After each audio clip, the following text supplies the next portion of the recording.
Thank you, dear. They all love you now. Okay,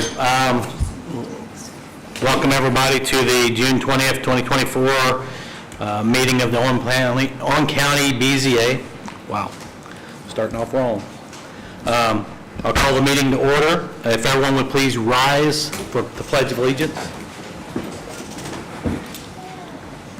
I pledge allegiance to the flag of the United States of America and to the republic for which it stands, one nation, under God, indivisible, with liberty and justice for all. Thank you.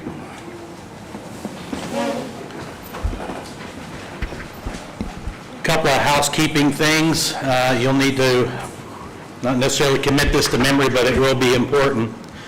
Any vote tonight, because we do have 3 of the 5 that isn't 3-0, will be continued to the next meeting automatically.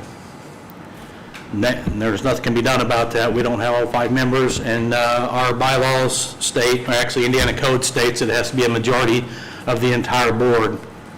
So if you get 2 out of 5, obviously you don't have a majority, or 1 out of 5. We'd have to move that to the next meeting. It's unfortunate, and that's in Indiana code for it. The other thing is, on your agendas, I'm going to slide the 2 design variances up so that all the design variances are together. That way I can read the design variance criteria once instead of 5 times and try to speed the process up here a little bit. So when I do that, I will read it for all the design variances, then we'll go into the individual public hearings. And then we'll take the Sportsplex use variance by itself, because that's the only one we have.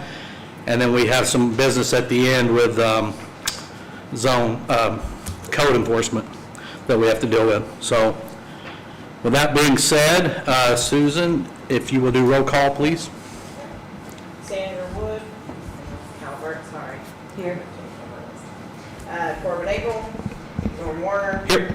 Dustin Combs, Beth Wood. There. All right. Yeah.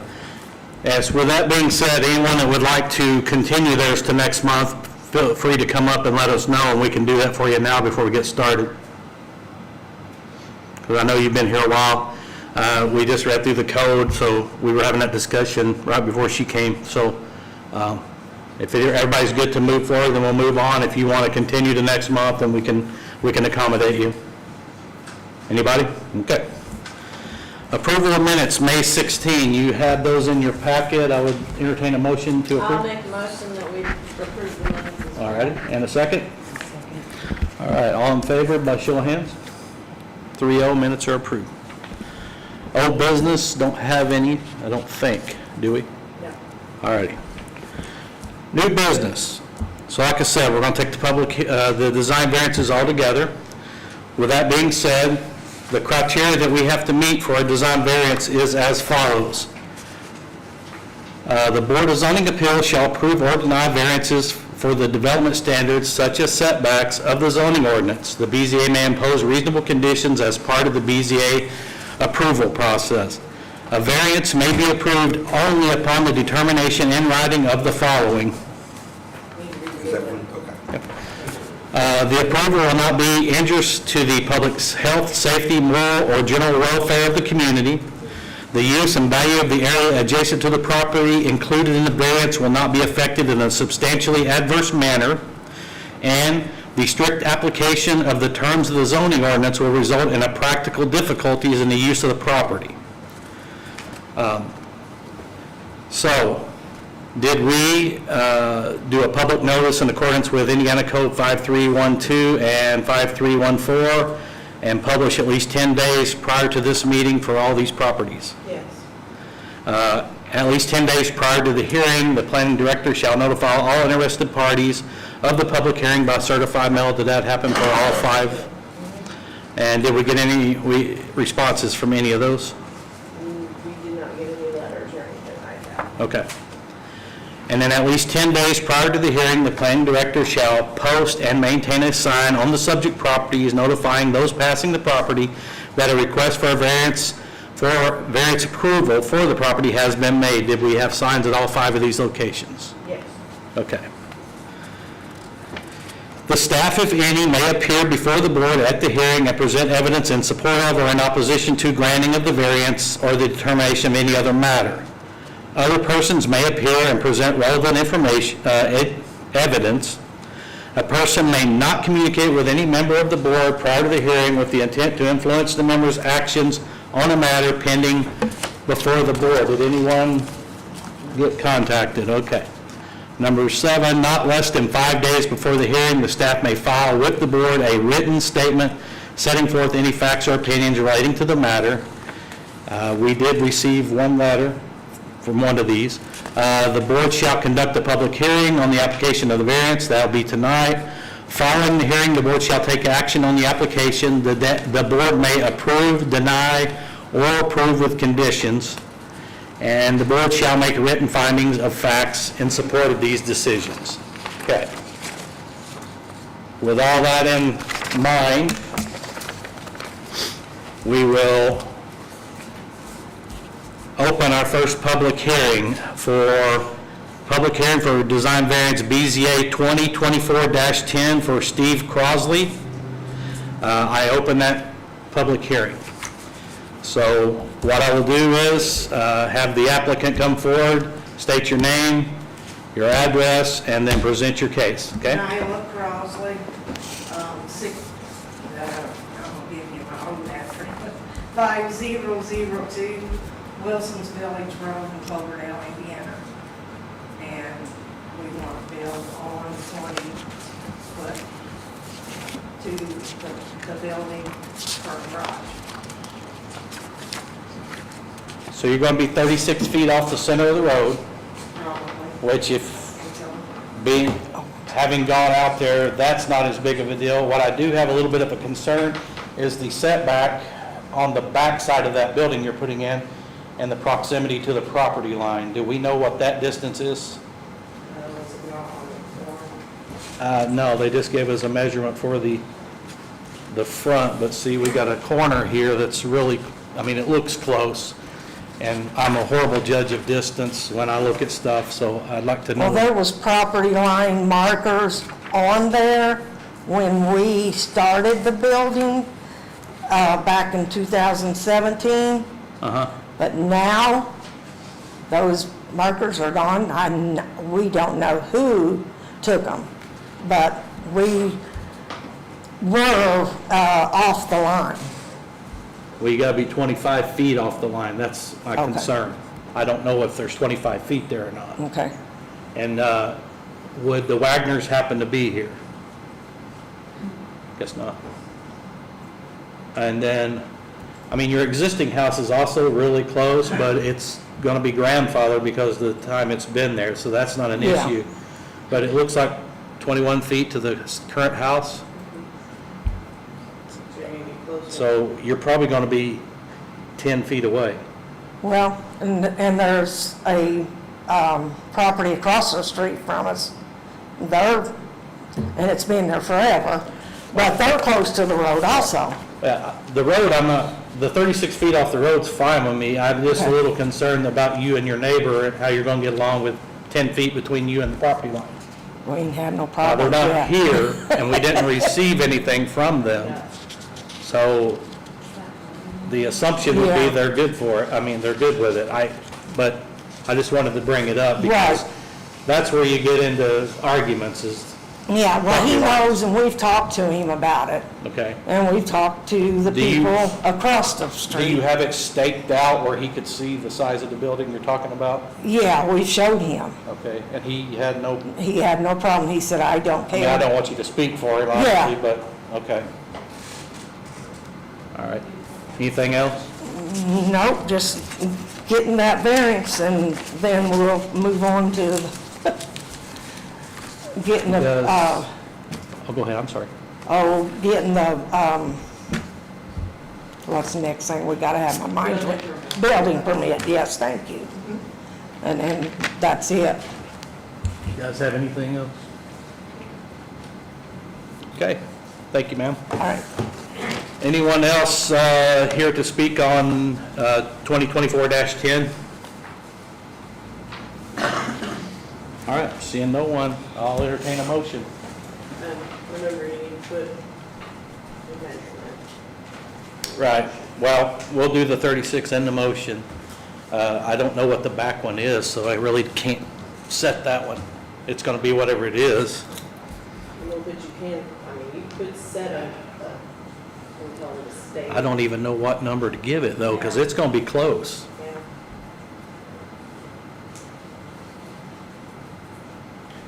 I mean, the front corner is 36, but there's an angle, there's two angles there. Now, granted, the property angles a little bit to the, well, be the east, but not enough to make that big of a difference. So, Is there a amount you wouldn't want to get any closer, maybe 5 feet, 10 feet, something like that, or? I'd say make the minimum 5 on your motion. That sounds good to me. And if that doesn't work, they're going to have to shrink it down a little bit or move it forward.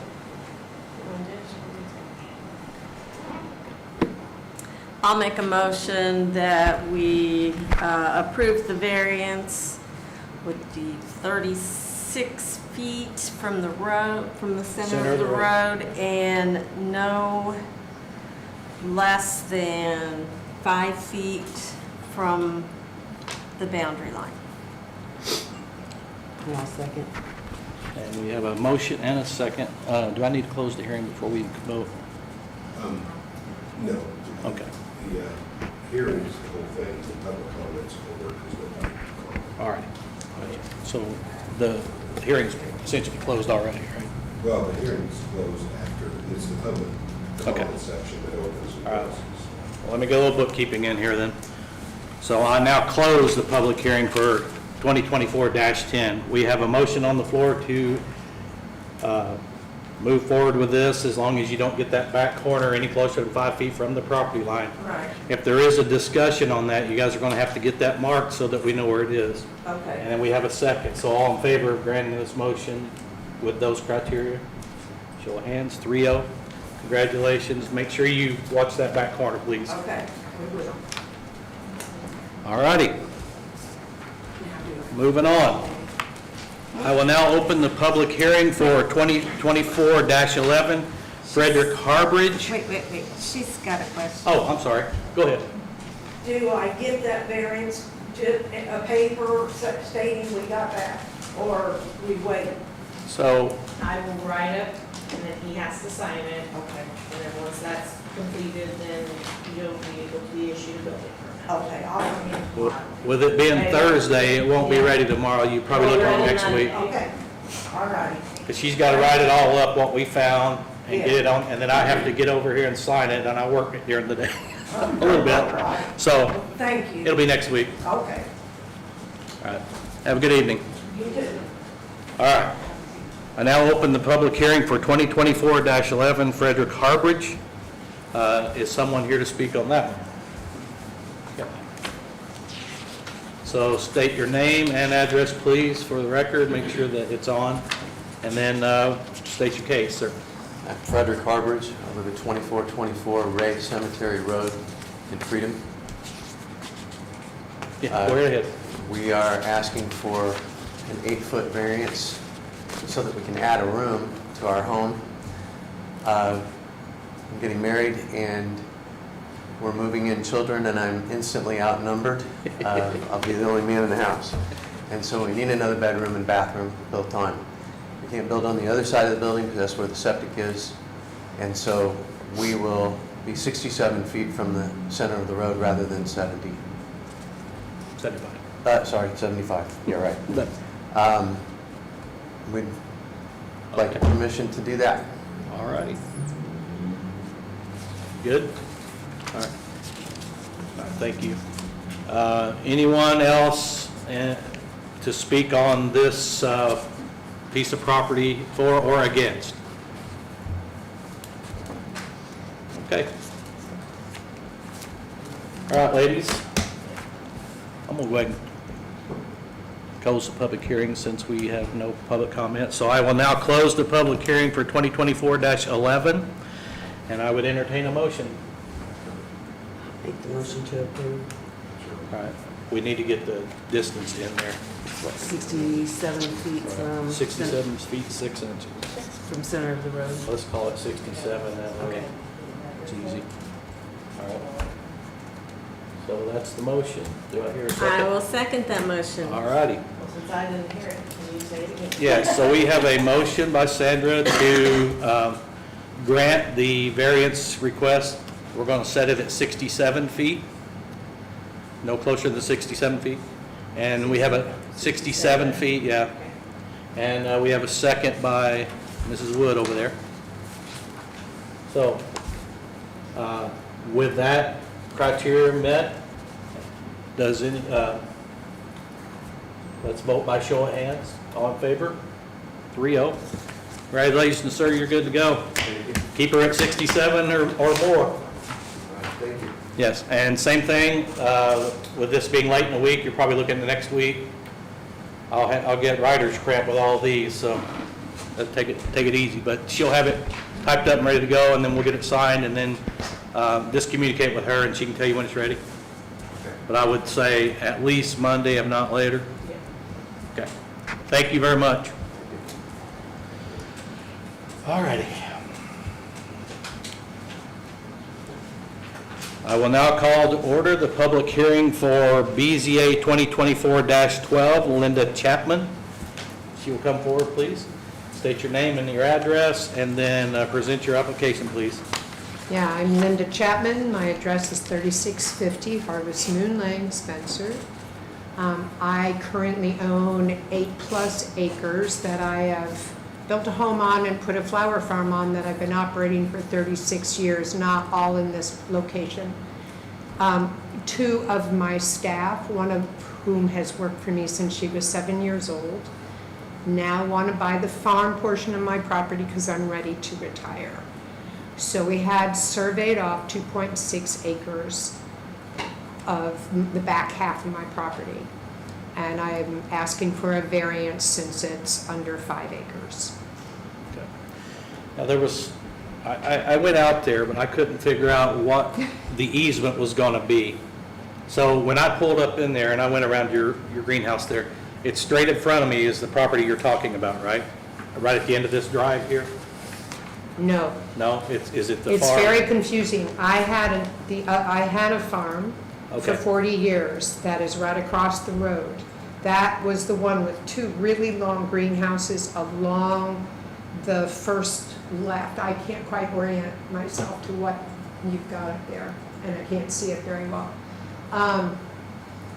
When you go up Harvest Moon Lane, it's a long lane, and then Right. you would take a left Okay, to get to my new property. You would be driving along my old property. It's over on the right-hand side of the road, the new property's on the left. okay. So what you've got lined off here is the dividing line, basically? That's basically what Okay, it occurs. so I was looking at what's South down City. here. You were And I looking should at have my been old looking up farm. there, right? You were looking at my old farm. Okay. That happens all the time. All right, well, and the petition sign was at the right place, I just didn't see it apparently. The what? The sign was in the right place, I just drove past it apparently because I didn't see it. It's on a shop. It's on my big Okay, shop. Okay, all right. I don't believe there's an easement issue, but I'm not that smart about that. So are you building a house on that property anywhere? No, Or are you sir. just going to live in this building that's already there? I live on the other side of the property in my home. Okay, gotcha, I live on the south side of the property. That's my home. okay, And then you can see the line, and over that is all an agricultural business. okay. So they're not going to live there, they're just going to run the business off of that piece of property? Yes, Okay, sir. Gotcha, all right. I was a little confused. I was down here in the back going, I wonder if it's that far. Anybody goes back there seems to get confused. I think we need to get some good signage. All righty. Okay.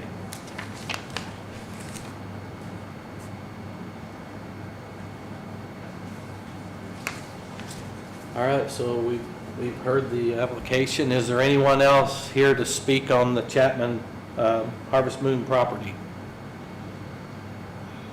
No? All right, then I will close BZA 2024-12 and put it to you guys for a motion.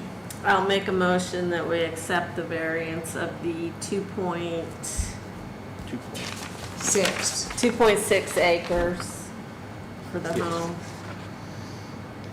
I will second that motion. All right, so we have a motion by Beth, seconded by Sandra. All in favor by show of hands, grant of the motion. 3-0. Thank you. I should say that the red line dividing, that line isn't correct. It should be included. Yeah, No, it was just, It was just to show. it was just a reference for me because I'm slow. Thank you very much, ma'am. I had that petition signed on my property. Am I allowed to remove that now, or do you? My inspector will be out tomorrow to pick it up. Okay.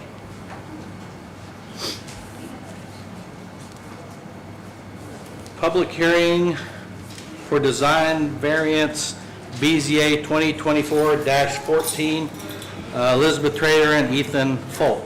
You guys can please come forward.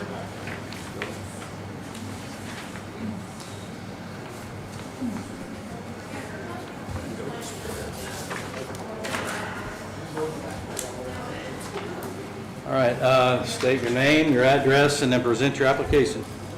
Ethan Folk. I'm Elizabeth Trader. It's 2148 Phillips Road in Gosport. We're applying for a setback variance for the property that was given to us, and to put a mobile home on there. And the depth of the property will not allow for the 75-foot and the 25-foot off the back of the property.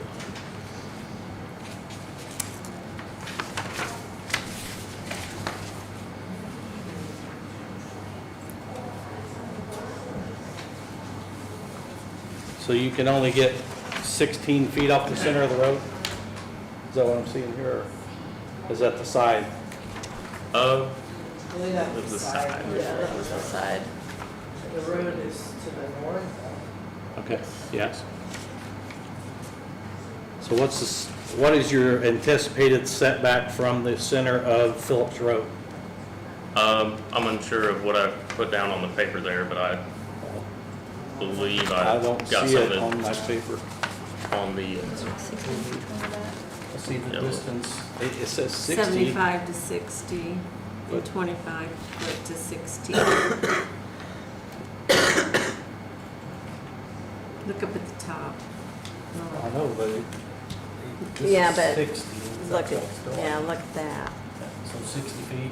Yeah. the 16 foot by 60 is the proposed size of the trailer. Right, so, Oh, it's there on the very bottom. It's the 60 feet and then. it's really faint. 23 off the back. So how far off of the property lines are you gonna be? And behind you? So from the back it'd be 23 feet, 20 what? 23 feet. 23 feet.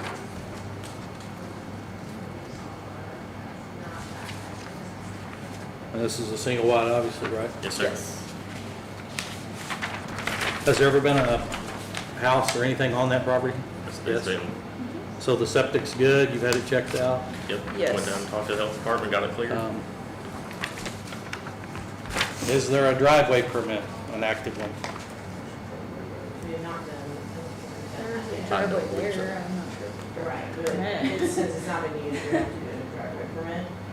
And they are having to put in a new septic tank. and Yes. stuff like that, Yes, so. because there was a bit of a problem with the other fingers of the original fingers being on someone else's property, so we have that on the plan. Say that again. The There was finger a went onto problem with somebody the else's- finger system being on someone else's property, so we have it on the plan where we're gonna put it instead. Okay, so you're gonna put it in the front, it looks like? Is this Phillips over here? It'll still be in the So- back, we're just gonna move the finger system, it's going like straight back into the other property, so we're gonna just move it to the side. So it's still going along our property line. Is this a new trailer, used trailer? It will be a used trailer. Yeah, we're looking at a used trailer and open to the possibility of getting a new trailer if it's within the budget.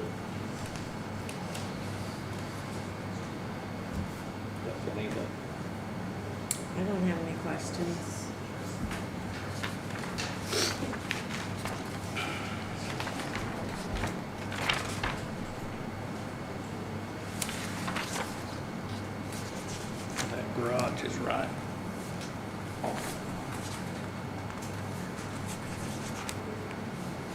You guys got anything else on the application? No, I don't think so. All right. Thanks. Anyone else for the BZA 2024-14 in favor of? Yes, ma'am. I'm Nancy Trader. Come up and speak into that so they can get you on I the am recording. Nancy Trader, part owner of that property. Uh-huh. My husband and I moved in a 12 by 50 in 1972. We lived in that property for 17 and a half years. We let Billy and Becky Roberts live there for quite a few years. They moved in a trailer when ours was gone. I believe electricity hit theirs, and then they lived in a camper on that property. But I would love to see my granddaughter to be able to be there. That was part of my grandfather's farm. Thank you. Uh-huh. Anybody else in favor of the 2024-14? Anyone here to speak in opposition to 2024-14? Just come forward, state your name, address. And then I'm Rebecca Roberts. My address is 2192 Phillips Road. Like Elizabeth indicated, the old septic fingers do run onto my existing property. My 20 acres surrounds the half-acre lot on 3 sides, all the way around it. Like you said, the existing septic fingers go off onto the property because that was a part of the old family farm and all of that.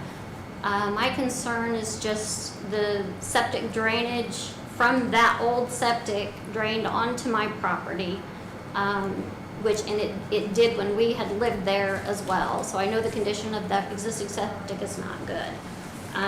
My concern is where in location to my current property is the new septic gonna go? And I'm not up for telling anyone how to use their property or not to use their property as long as we're meeting the code and it's not encroaching in on my property. When the kids were out there trying to clear some of the property up and get it prepped and ready, some of my hayfield was baled. Things that I would request would be that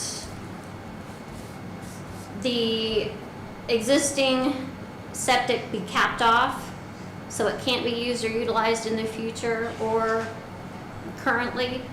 The field requirements meet all county code requirements for the new septic field. That the county code distance requirements for all structures or any future structures meets the property code requirements to the location of my farm and my property boundary lines.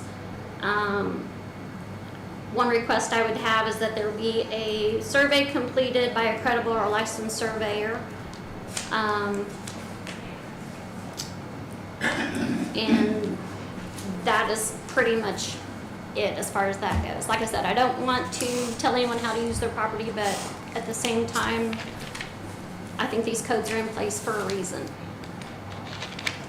And I don't know that much about what the codes are or what their variance is requiring. I've only heard from the building department that there was going to be like a request of encroachment toward my farm, but I don't know which way it was going to go or which side of the farm it was going to go to.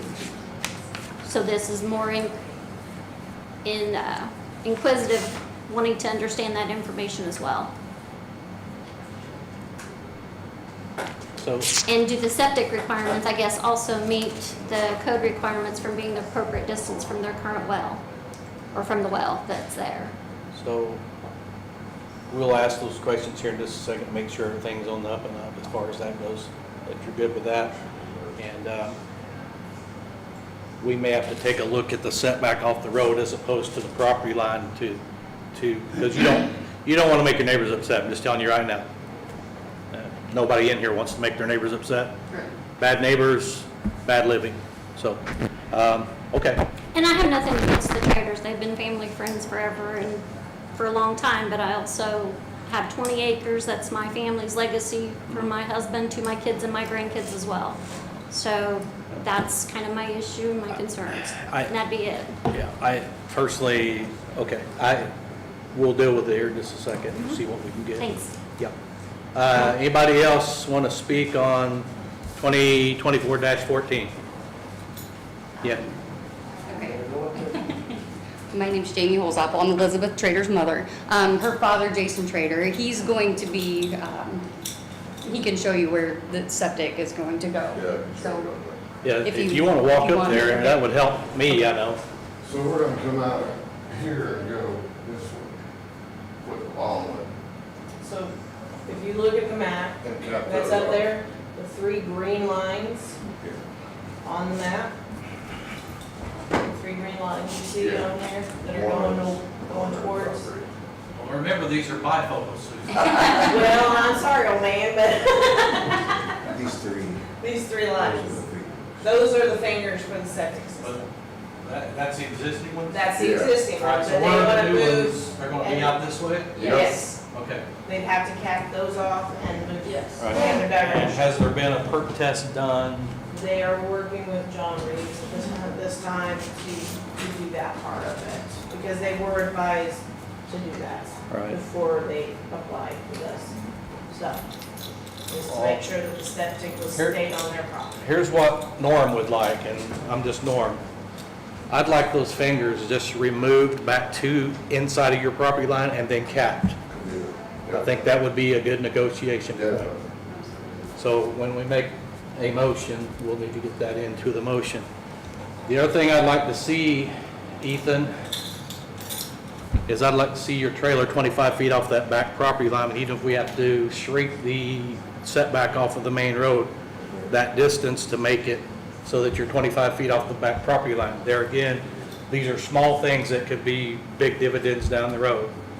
So with those 2 things, Becky, is that something you can live with? The one thing I'd like to see too is, I don't know if they've done it yet, but to get a survey of the property so everybody Okay. understands where the boundary lines are. Forgot that, but And- yes.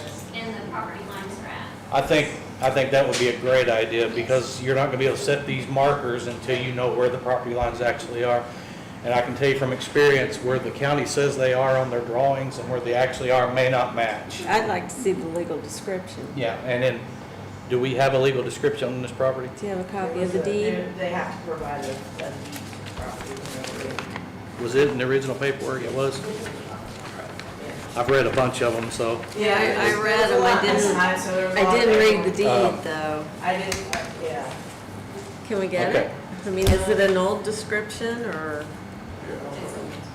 So if you guys will indulge me, I'll just go ahead and make this motion, because I know what I got up here, unless you guys have got something to add to it. So Okay. right here is the deed, and that is the legal description for .5 of an acre. From 1972. Love and affection, huh? I like I give a that. lot of that. Okay, well, since I've ran my trap, yes. What's the county code or the state code guidelines for how close a septic can be from the property? So we would talk That about is- the back of the property, you know, the back it's longer, but it's also narrow. Right. So all 3 sides would need to be taken into consideration. I would, That would be- I mean, I would That think, unfortunately is a John Reeves That's- question. Yeah, that's a Reeves And question. he is not here to answer that kind of a question. They wouldn't be getting a variance for that. Yeah, as long as it's sustained inside of the lines of their property, I'm not sure what they can do. I know there has to be a minimum distance from the property line. I don't know what that, but I thought it was a state requirement. It is. do we know what it is? No, but that's not our forte. But, yeah, They would still have to honor that. because that's a Right, state if it's a requirement. state requirement, you have no choice but to honor it. That's outside of our purview, though, so. So with meeting state requirements, I will make a motion as follows. We will take the old septic fingers that encroach on the property out until they're onto your property and cap them. Your new finger system will have to meet the requirements of the state code to be off the property line. and meet the health department's code for how long they have to be and how many there has to be of them for the size of the dwelling. Your dwelling will need to be 25 feet off of the back property between you and Mrs. Roberts and the sides, which you should be fine there. So we will need to shrink the setback from the county road from, what was it, 16 behind you, so we'll need to do, Instead of going from 75 to 60. Right, so we'll- So go to 65. 65 enough. Maybe 25. Are we 16 off the back, is that what it was?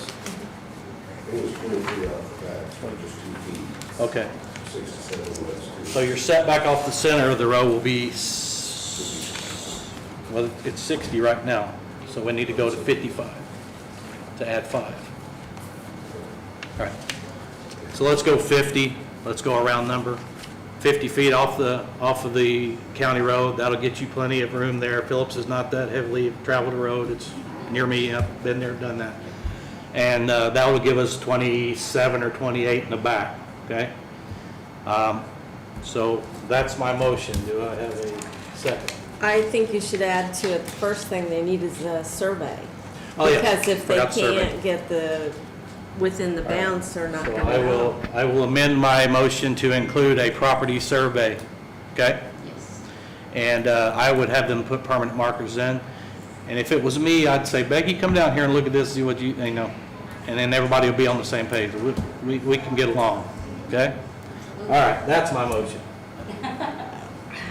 Well, You got something else?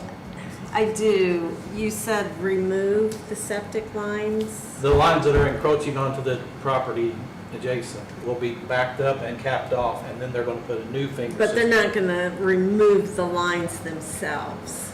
back to their property, yes. You're gonna dig up the old septic Yes, lines. absolutely. Do they normally do that? Yeah. Well, that's what the, This is what he does for a living. yeah. Oh, okay, Yes. okay. I mean, you're okay with that, I'm Yeah. assuming? I Yeah. had just never heard of that, so. Because she doesn't want them on her place, and I get it. Right, yeah, I understand that. And then just cap them off so they can't leak. Okay, I'll second your motion. So, I made the motion, seconded by Beth. Whew, that was a chore. All righty, all in favor by show of hands. 3-0. All right, you guys are good to go? Becky, hopefully that's good, and you guys communicate with each other and everybody will get along just fine. All right, Ethan? Yes, sir. All right, buddy, we'll see you. I think I can do it. Okay, last design variance. BZA 2024-15 for William McPherson. I call that public hearing to order, and if you would come forward and state your application.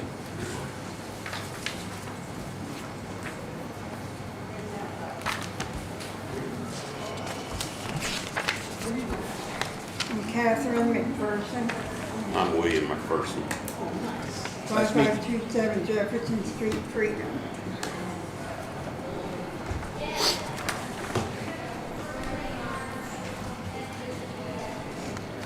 So go ahead.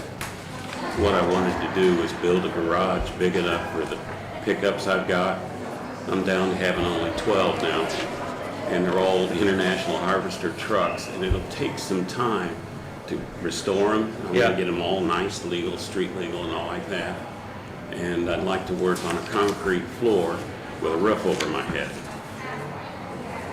It's just not fun working in the grass and the mud and the rocks. Well, where's the adventure in having concrete under? Wait till you pick a truck up and then you notice the blocks you put it on and it's starting to tip sideways. Like, I'm getting out a minute. I'm just messing with you. Yes, you're right. Okay. So, where is the building going in reference to the? See where the trucks are parked? Yes. That part. Okay. Right there. Okay. Point to one and I can tell you what kind of truck it is. The marker right now is right next to a 73 International. 3/4 ton, 4-wheel drive, So we four-wheel got pickup. the road right of way, which cuts through there and goes straight even though it's a curve. Yeah, that curve's a little tricky to mark. But what I did was my daughter and I went out with a tape measure. she stood in the middle of the street and watched traffic, and I went to where the first marker is. I took some of those green metal fence posts you might see Yeah. and pounded them in the ground where I wanted the corner of the building to be, and then put an orange flag on it, measured it from that. So you're gonna be 45.4 in the front and 48 in the middle of the, or into the curve, right? Yeah, 25.8 in the front off the property line and 13.6 yeah. off the other side.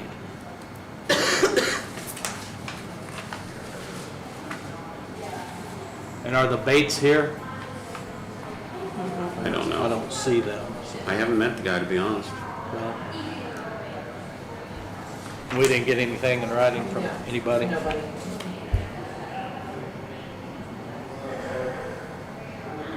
I made sure that the closest marker to his property, he can see it anytime he cuts his grass, and he does that at least once a week, or somebody does for him. 13.6, really close. Yeah. There's a creek that goes between where I want the garage and the driveway. And, Where's it at? Right here. yeah, right there. And Does it travel to the, does it turn? Or does it goes to the left and then up to where he's got a pond. Okay. It's the spillway drainage from his pond. Okay. And in the springtime, it flows pretty good. Yeah. That's one of the reasons, some of the constraints.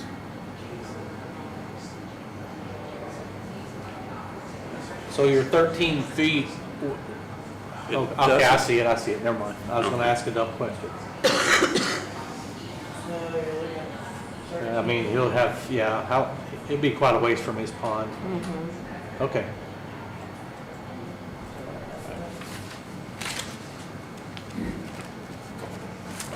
Anything else, sir? No, that's pretty much it. Okay. It's just gonna be basically a garage with electricity to it, and that's it. All right. Looks a really nice looking building, I must say. Thanks. All right, thank you. Anyone else here to speak on 2024-15, for or against? All right, seeing no one, we will close the public hearing for 2024-15, and if you guys don't have any further questions, I'll entertain a motion. What's it got to include? I'll make the motion. I just want to make sure that I mean, the this one can go measurements- as presented. As because we presented. haven't changed anything. Okay. Yeah. I'll make the motion to accept it as presented. Second. All right, motion by Bev, seconded by Sandra. All in favor by show of hands? Congratulations, sir, build your building. It'll actually be really nice in there. I will when I get the paperwork. Well, yes, sir, and that should be next week. Yeah. Okay. All righty. Thank you. Thank you very much. Okay. Last but not least, public hearing for conditional use variance. I do have to read the conditional use variance first, and then we'll open the public hearing. A Board of Zoning Appeals shall approve or deny variances for use standards of the zoning ordinance. The BZA may impose reasonable conditions as part of the BZA's approval. In order for a conditional use to be approved, the board must find that the request conditional use is one of the conditional uses listed in the zoning district in which the subject property is located, in addition to the other relevant standards imposed by or pursuant to this chapter. The standard uses and conditionals set forth in Code 155.182 of this subchapter are hereby incorporated as standards, uses, and conditions of this chapter. All conditions, regulations, and development standards required in this chapter shall be satisfied. Granting the conditional use shall not conflict with the general purpose of this chapter or with the goals and objectives of the comprehensive plan. Conditional use property can be served with adequate utilities, access streets, drainage, and other necessary facilities. The conditional use shall not involve any element or cause any condition that may be dangerous, injurious, or noxious to any other property or persons, and shall comply with performance standards delineated in this chapter. The conditional use shall be situated, oriented, and landscaped, including buffering, to produce a harmonious relationship of building and grounds with adjacent structures, properties, and uses. The conditional use shall produce a total visual impression and environment which is consistent with the environment of the neighborhood. The conditional use shall organize vehicular access and parking to minimize traffic congestion in the neighborhood, and all permits required by other federal, state, and local agencies have been obtained. Public notice in accordance with Indiana Code 5-3-1-2 and 5-3-1-4 shall be published at least 10 days prior to the meeting. Did that happen? Yes. At least 10 days prior to the hearing, the planning director shall notify all interested parties of the public hearing by certified mail. Did that happen? Yes. At least 10 days prior to the hearing, the planning director shall post and maintain a sign on the subject property notifying those passing the property that a request for variance approval for the property has been made. Did that happen? Yes. The staff, if any, may appear before the board at the hearing to present evidence in support of or in opposition to the granting of the variance or the determination of any other matters. Other persons may appear and present relevant information. A person may not communicate with any member of the board before a hearing with the intent to influence the member's actions on the matter pending before the board. Did anyone contact you too? No. Not less than 5 days before the hearing, the staff may file with the board a written statement setting forth any facts or opinions relating to the matter. The board shall conduct a public hearing on the application for variance approval, and that's what we're doing tonight. Following the hearing, the board shall take action on the application. The board may approve, deny, or approve with conditions. The board shall make written findings of the facts in support of its decision. Application. The application or the applicant's representative must appear before the board for the case to be heard. The applicant shall first present the facts and arguments in support of the case. The burden shall be on the applicant to supply all information necessary for a clear understanding of the proposal. Information to be displayed to the board shall be in electronic format suitable for video projection on the board's projection system. The board and staff may interject during the applicant's presentation with comments or questions. Public comments. Following the applicant's presentation, comments from the public shall be taken. Any person may appear in person or by representative to participate in the discussion of an item before the board. Any person wishing to speak must register with the secretary and state their name and address. Comments shall be directed to the board and not to the applicant or any other person. The board and staff may query any person speaking to clarify the person's position. Rebuttal. The applicant shall have time for rebuttal and to answer questions raised by the public. The applicant shall direct comments to the board and not to any person.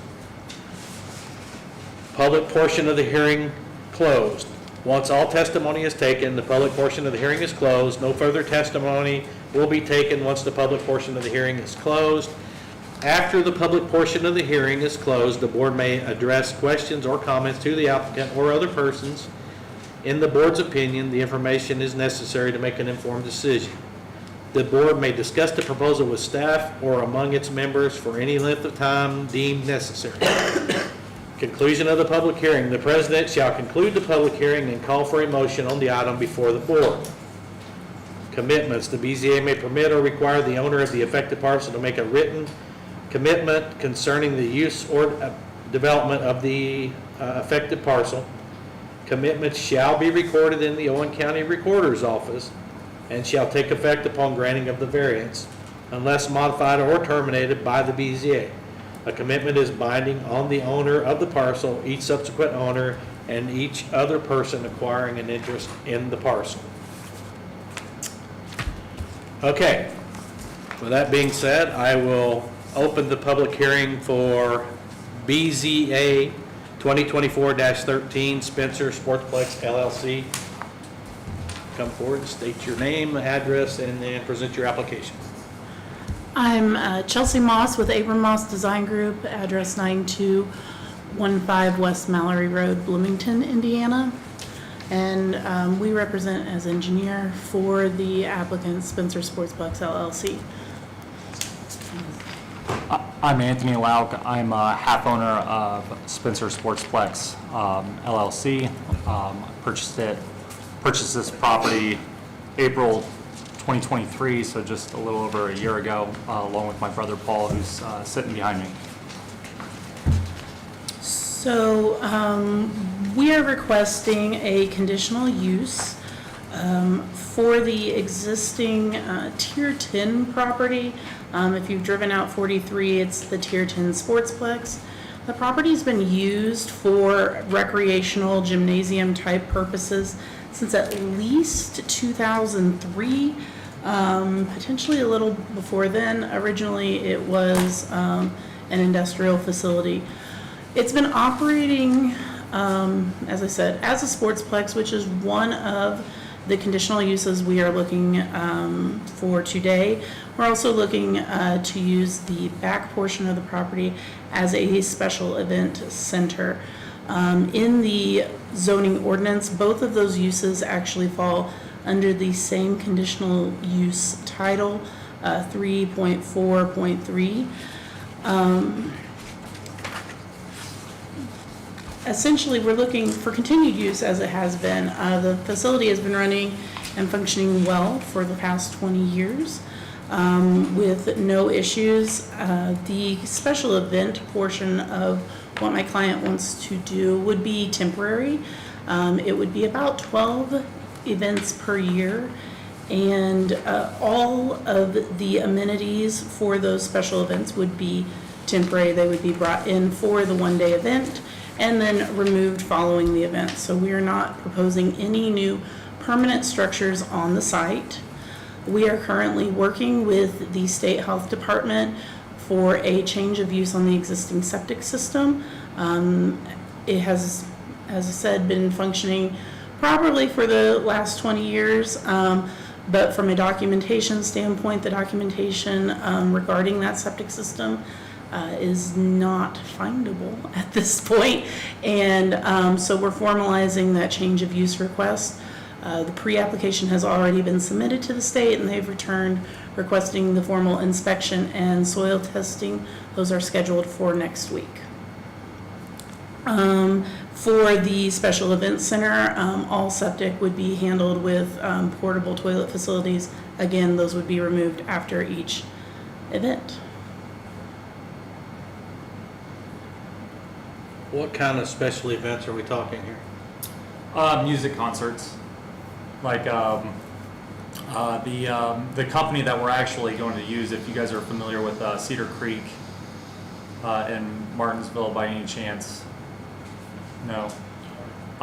They hold just music festivals. So one day out of the, obviously during fair weather, you can't do this in the wintertime, but our plan is to basically turn that space up there into just a big grassy field and bring in portable stages. I think 2025 we're trying to do 8 altogether. They're just one-day things. We have never done anything outside of ordinance. So as far as how late they run, I believe, and I don't know what it is in the county, but in the city of Spencer, it's 11 o'clock. So they've never done anything past 11. They're the same production company that does the concert venue for Morgan County Fairgrounds. They just did the Martina McBride, Tracy Lawrence concert. So those same guys are the same people that we're wanting to have entertainment in this area as well.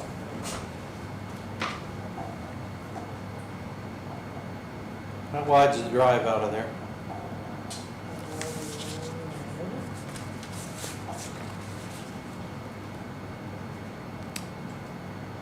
I believe it's about 40, 45 feet. It's a fairly wide drive. It is, but I've almost been smoked out there a couple of times leaving out of there because people drive 65, 70 miles an hour down through there. The widest out here, or this section is 54. And the smallest is 37. The Is there a pipe in that drive? I would, I don't think there is, well, yeah, there is, based on the topography, there has to be.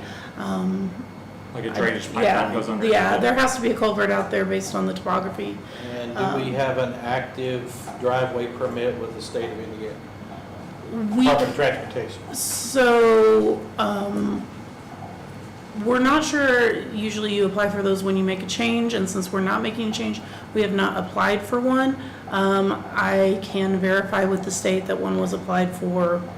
I don't know how well their records will be back, to the construction of this, but, I can look into that and confirm. If there is not one on file, we can definitely go through that process to confirm compliance on their part. What about lighting? What are you thinking there? I'm assuming you're gonna do some of this stuff in the, if you're doing 11 o'clock, it's gonna be dark. Well, most concerts that they do, and mind you, this is baby steps, so I don't want to just skip. It took them 9 years to grow it to what they have in Morgan County, right? So, this is going to be much smaller to start out with, to start. So, and with it being in the summer months, I don't think lighting will necessarily be an issue. We have security lights actually on that building going in and out. But just from me going to and from Cedar Creek, from what another place that they do these concerts at, they end before it's dark out. So, but eventually, if we're going to have it late, you're right, we would definitely want lighting for safety. So. And how many people are you planning on parking in there? Because I can tell you this from experience, when you have Little League basketball going on, there is no place to park in there. It's packed. Not yet. They're parking in the back, they're parking down the sides. Now that we've cleared it, so I actually was showing this to Chelsea before we left. So the concert they had in Morgan County, and I pulled it up on Google Earth, and I measured their exact usage of the county fairgrounds. They fit 7,000 people onto that, and they used 2.17 acres in space. That's where the actual event took place. And I measured all the county parking. The entirety of all the parking and all the drive was 4.7 acres. That square, that rectangle alone is 10. And that doesn't include all of the gravel that you see around the building. So if you want, I can just stand up. Yeah, go right ahead. So my thoughts is what I'd like to do is gravel like a massive rectangle kind of through here, and that will be the additional parking. Now, I've spoken to the landowner of this facility. We would have liked to purchase this as well. They didn't want to sell it, but they did allow me to use it if I needed for over parking if we needed it, but I don't see a world that I would ever need it, but that is an additional 5 acres. But all this is my intention of becoming parking. Now, as far as the facility, Is that the place that granularizes the post? No, that's P parcels where. but if you include that, that'd be 17 acres roughly. That's that property up here. It's great that your neighbors want to help with you, but we can't take someone else's Yeah, property in. disregarding that, we Yeah. have sufficient regardless. Right. But I just don't see parking being a problem after we're done. For a size comparison, what he's describing is concert for about 7,000, and what we're requesting is somewhere in the realm of 1,000 to 5,000 per event. So we're well below what Morgan County Fairgrounds has done, and we have more space than what they managed to work within. I mean, what size concerts we can bring in, and again, we're testing this area. It depends on the sponsors. So we brought in a couple larger sponsors that are in this area that have seen the site, they love the idea. As long as we get the zoning, then they're gonna help back it. If we have plenty of sponsors, we can bring in better acts. We just don't know what to bring in right now because we're new to this area. You know what I mean? The one we do, RD Productions do well in Morgan County, bringing in, country acts, Martina McBride, things of that nature. But Cedar Creek, they do tribute bands.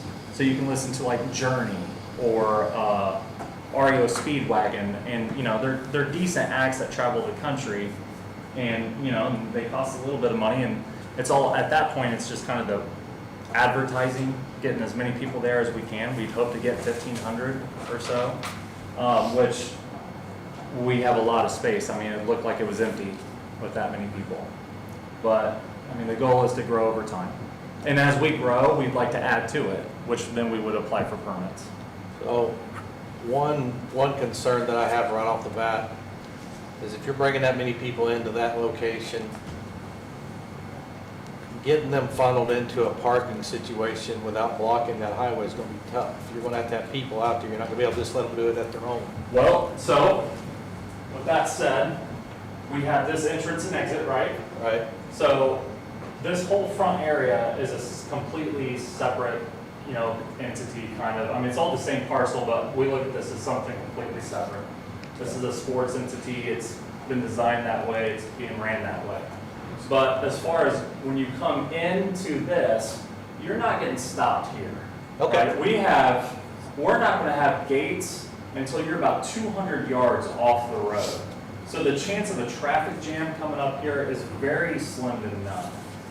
What about people that take a hard right? Are you gonna have that blocked?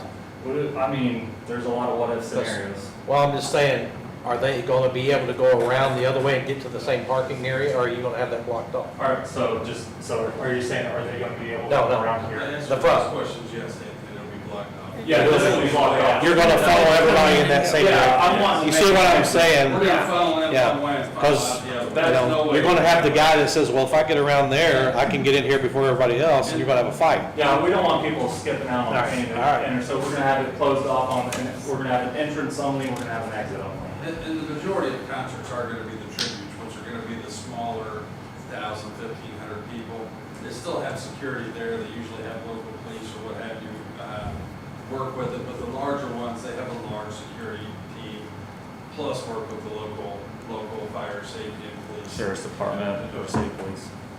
The higher the necessary force to ensure Right. the fact that there's no issue. But, once again, in every area that they're in, there's more to work with here than where they're currently producing it at. But yes, the traffic flow is looking to flow in one way and flow out the other. And since it's operating during different times that the Tier 10 sports complex is, they're not intertwined. So just to kind of address that too, as far as crowds from two different things, right? So inherently in Indiana, people like to be outside in the summertime. So the sports complex is barely used this time of year. It's really used in the winter time when it's not indicative to play outside. You got to be indoors and heat. So there won't be ever really a conflict, and if there is, we'll take the proper precautions. But as of right now, there's not. And on top of that, with this, because this isn't a scenario where this happens every weekend. 2025, we're hoping to just do 8. So, and when you book these bands, you do it months and months and months in advance. So because of that, it'd be very hard to have something hit you out of nowhere, because you know what's happening and when well in advance. Any plans to do any kind of screening between you and your neighbors on the lines? So what we did over here, now the first thing is all this is, if you can you zone out, by chance?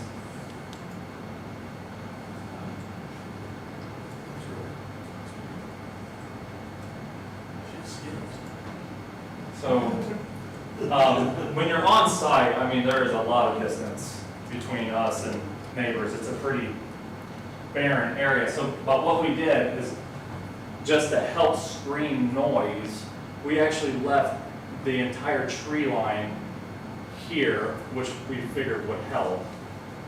There's not much of a tree line here. Well, I mean, we're gonna probably take topsoil and cover it all over in grassy and straw.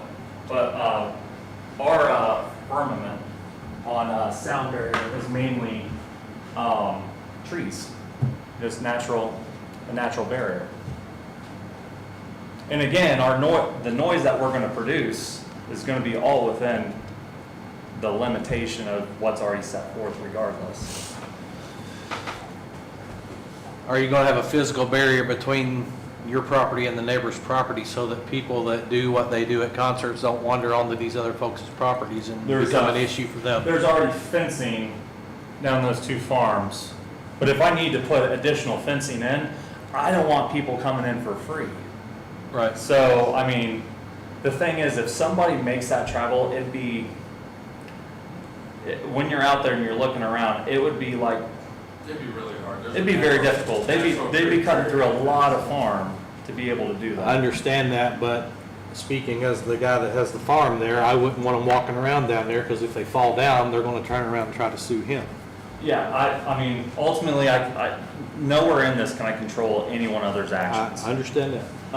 But if they're going to do that, if they have that mindset to do that, I don't know if even having a fence there would stop them. A person that would do that already would probably still do it. But you could eject them out of there too, right? We'd be able to eject them out. Again, I mean, that's why we hire local law enforcement to help, enforce. I'm just telling you things that I've seen. Yeah. You guys got anything?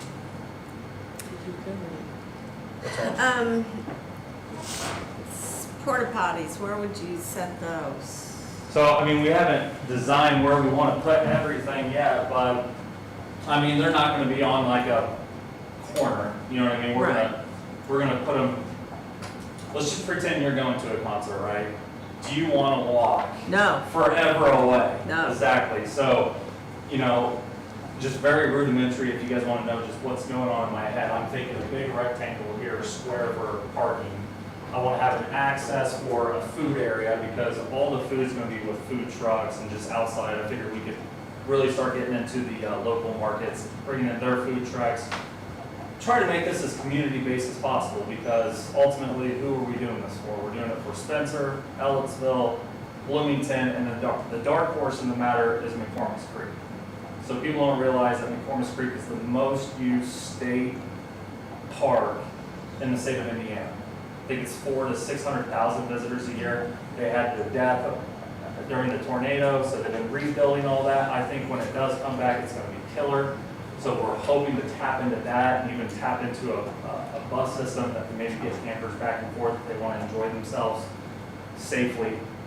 But I'm thinking food trucks in this area. I'm thinking the concert, which this is also good because it's way off this line. I'm thinking that we're going to have staging kind of in this area, mainly because I don't want sun in people's eyes. I'd rather the sun be in people's eyes that we're paying to be there, rather than the people who are trying to enjoy themselves.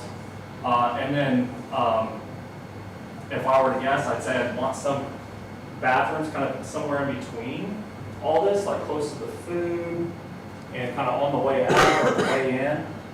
So, but I don't want to make a drawing and say, I'm going to have porta potties here, because we may change it if it looked like, if we get feedback and people are like, we don't like where that's at, we probably need to put it somewhere else. So, yeah, that's why they're portable, so Right. we can move them. Right. As far as structures, I think she already covered it. We have no intentions of putting any permanent structures in. Our intentions is to make that a nice, aesthetically pleasing grassy field, aesthetically pleasing parking area, and fencing for entrance, exit, and make sure that everything runs smoothly. Because as much as you guys want everything to run smoothly, so do we. So. Anything else, folks? You guys have anything else? I don't at this time. What's that? I don't at this time. Okay, well, thank you. Okay. Public comment for, what's the place here, 2024-13. Let's start with anyone in support of this petition, if you'd like to come forward and speak. Yes, come on. Please state your name and address, even though you've done it once. Remember they have to Different sign hearing. in. I- They have to sign in. Oh, they have to sign in. Sign in okay. again. Yeah, Okay. you have to give your name and address, 'cause that's in the code. Oh. Good catch. Yep. Sorry. Oh, I'm sorry.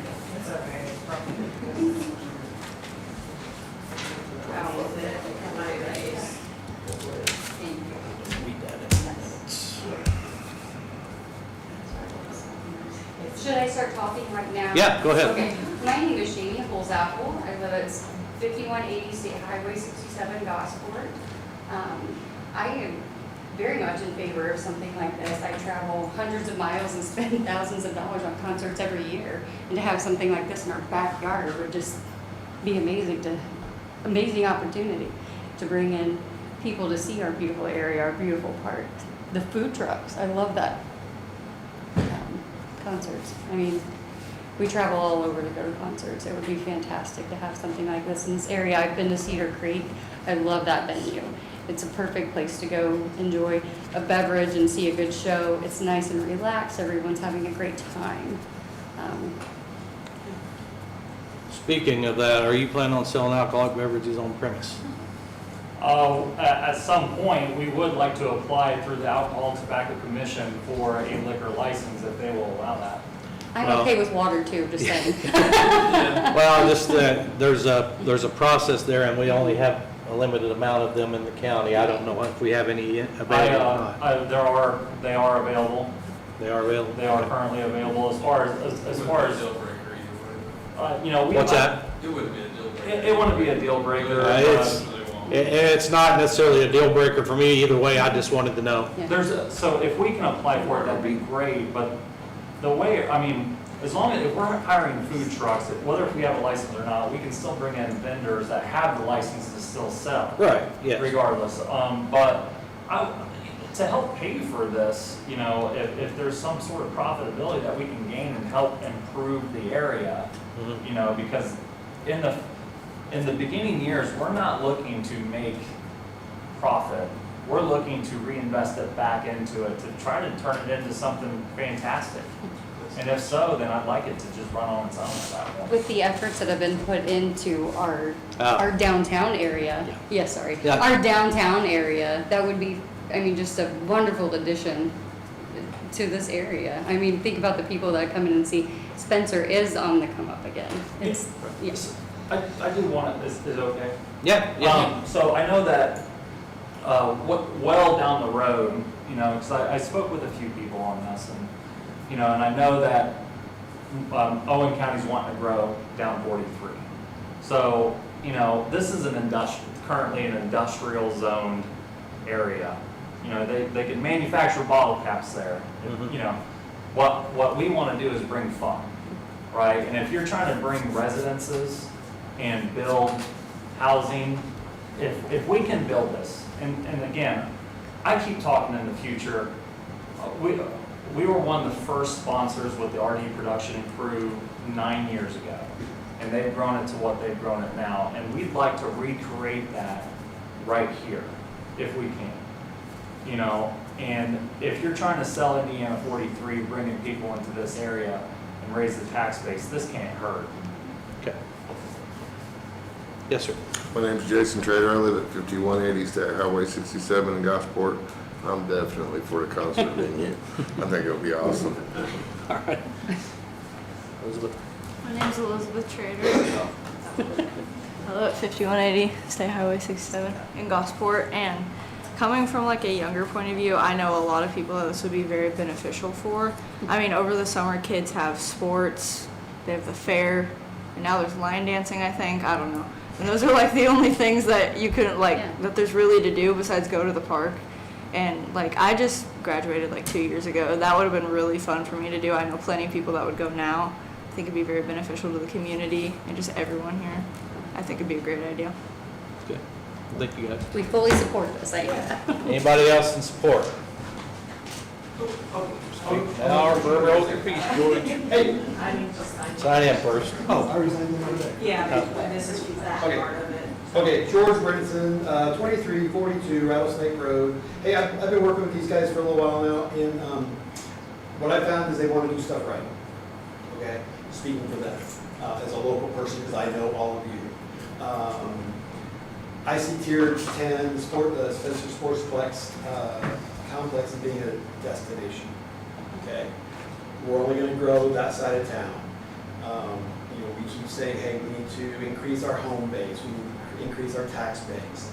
Well, this is something that's gonna be really cool, it's gonna be a real draw that is centrally located between Bloomington, Terre Haute, Martinsville, Greene County. Currently, with the Sportsplex itself, you know, we run basketball and volleyball and baseball and host some tournaments and stuff. But you know, like he said, that's all winter stuff. This would be a great complement to bring people to the facility, to the area in the summer and in the spring. So it's only going to be good. It's only going to be good. Thanks. You put a lot of pressure on them. Anyone else in favor? Okay. Opposition?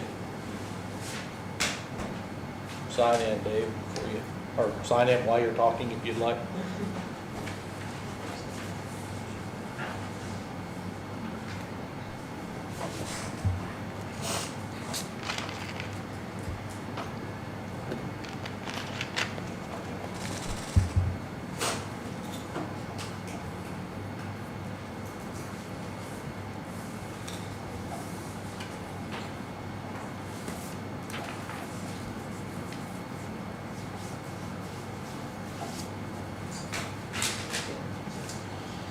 David Vaughn, 2305 Freeman Road, Spencer.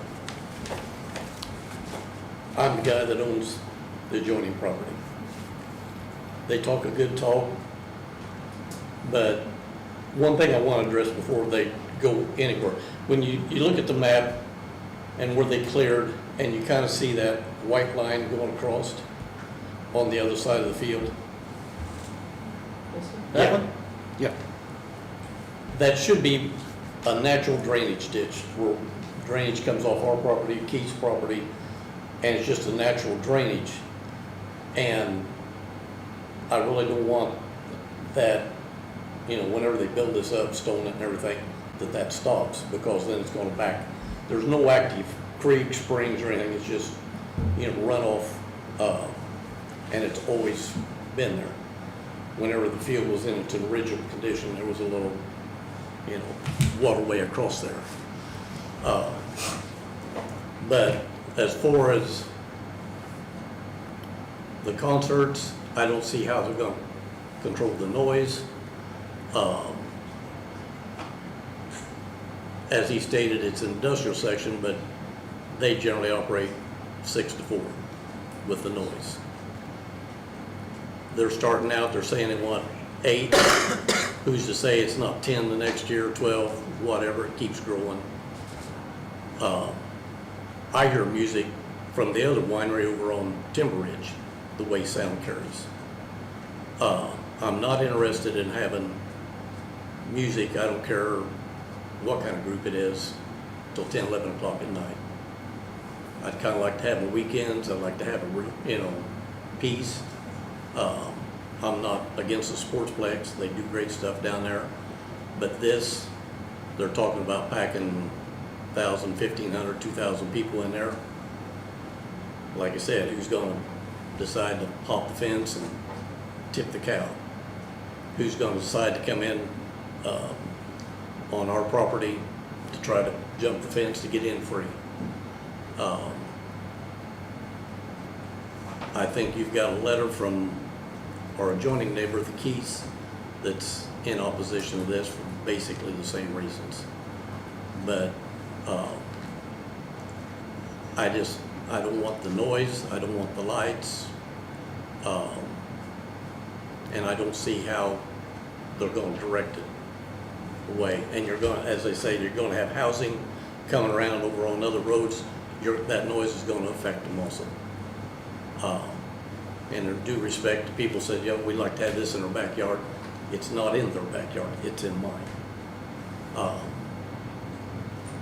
When they go home, it all stops. It don't stop when it's right there in your own backyard. And as far as, sound barrier, I appreciate the trees, but that's not gonna stop a lot. I think if you really go back to whenever Farkas bought it, in the minutes, there was supposed to be a 10-foot fence at their expense built from one end to the other to keep people from trespassing over, and that never went up. But Between you and that property? yeah, we're to the south. Do we know anything about that? You said when it was developed? Whenever Farkas bought it, Oh, no, honestly, we can't find anything back during the park spots. That's why we're here. That's why we're here, because I couldn't find any Not even- records. We've done a records request for that, and Yeah, there's nothing. because it was discussed, Dwight Dunnigan was the chairperson or whatever, and it should have been in the minutes, I don't know that, And I've searched and searched, and I can't find, especially, I don't have a year when it was done. well, it should be, a property search should be whenever the property was Right, but transferred. see, there's different, so conditional uses and use variances and everything are held differently than like a rezone of property. A rezone would be actually recorded as a document in the recorder's office. Some of the others are not recorded as documents, so. Conditional use should be recorded or it's still Yeah, and we couldn't find anything. I couldn't find anything. When we purchased this property from Dennis and Lucinda Farkas, they provided us all their plans for when they were gonna put baseball fields in. So that originally, that's what we were going to do. But the person that we were gonna lease them to, she fell apart. So we were already gonna try to just go off those same baseball plans, but then we thought we would bring less traffic. Because if you have baseball fields, you're bringing a ton of teams, and you're definitely gonna have lights. And that was all part of the plans. So we decided not to do the baseball fields. Instead, we thought it would be less invasive to just concentrate on just the concerts, because we're only talking 8 to 12 out of the year. But he did say something that's a fact. We're gonna start with 8. We could do 10, we could do 12, but what I can promise is, it's obviously gonna be only during the warm months, and we're gonna advertise these dates well in advance. So, and we're gonna operate within the normal noise ordinances. So, Do we know what the noise ordinance is for Owen County? Do we need to look that up? I'd like to know what the hard cutoff is. I know Spencer is 11 PM to 7 AM, but I'm not. But they've got their own board, so I don't know. Yeah, I don't know what the county has said. I'd have to go back and look at I'd have to go back and read the ordinance. You got anything else, Dave?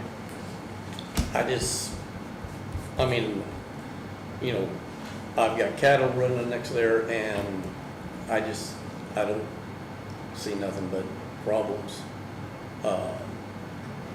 Some dude on Saturday night wanted to just run the fence down or come through the fence or whatever.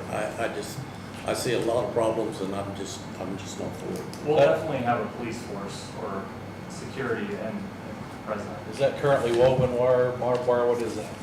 It's woven. Woven. Does it go right down the property line, Dave, or do you know? The property line is the township line. They're in Washington, we're in Clay, because the fence is right on it separates the two townships. That fence is the property line, right? Okay. This waterway that's there, we have a lot of waterway issues in Owen County. Has anyone said anything to you guys about that possibly being any kind of special waterway that has to be protected? Well, who I hired to actually clear that ground is Jeff Ball, who owns the mulching company right next to Right. Jason. So he owns the mulching company right next door. Yeah. So he had a lot of knowledge on that area, and so I don't know how to run heavy equipment, so I'm not out there Right. You know, I say, hey, I need this to go.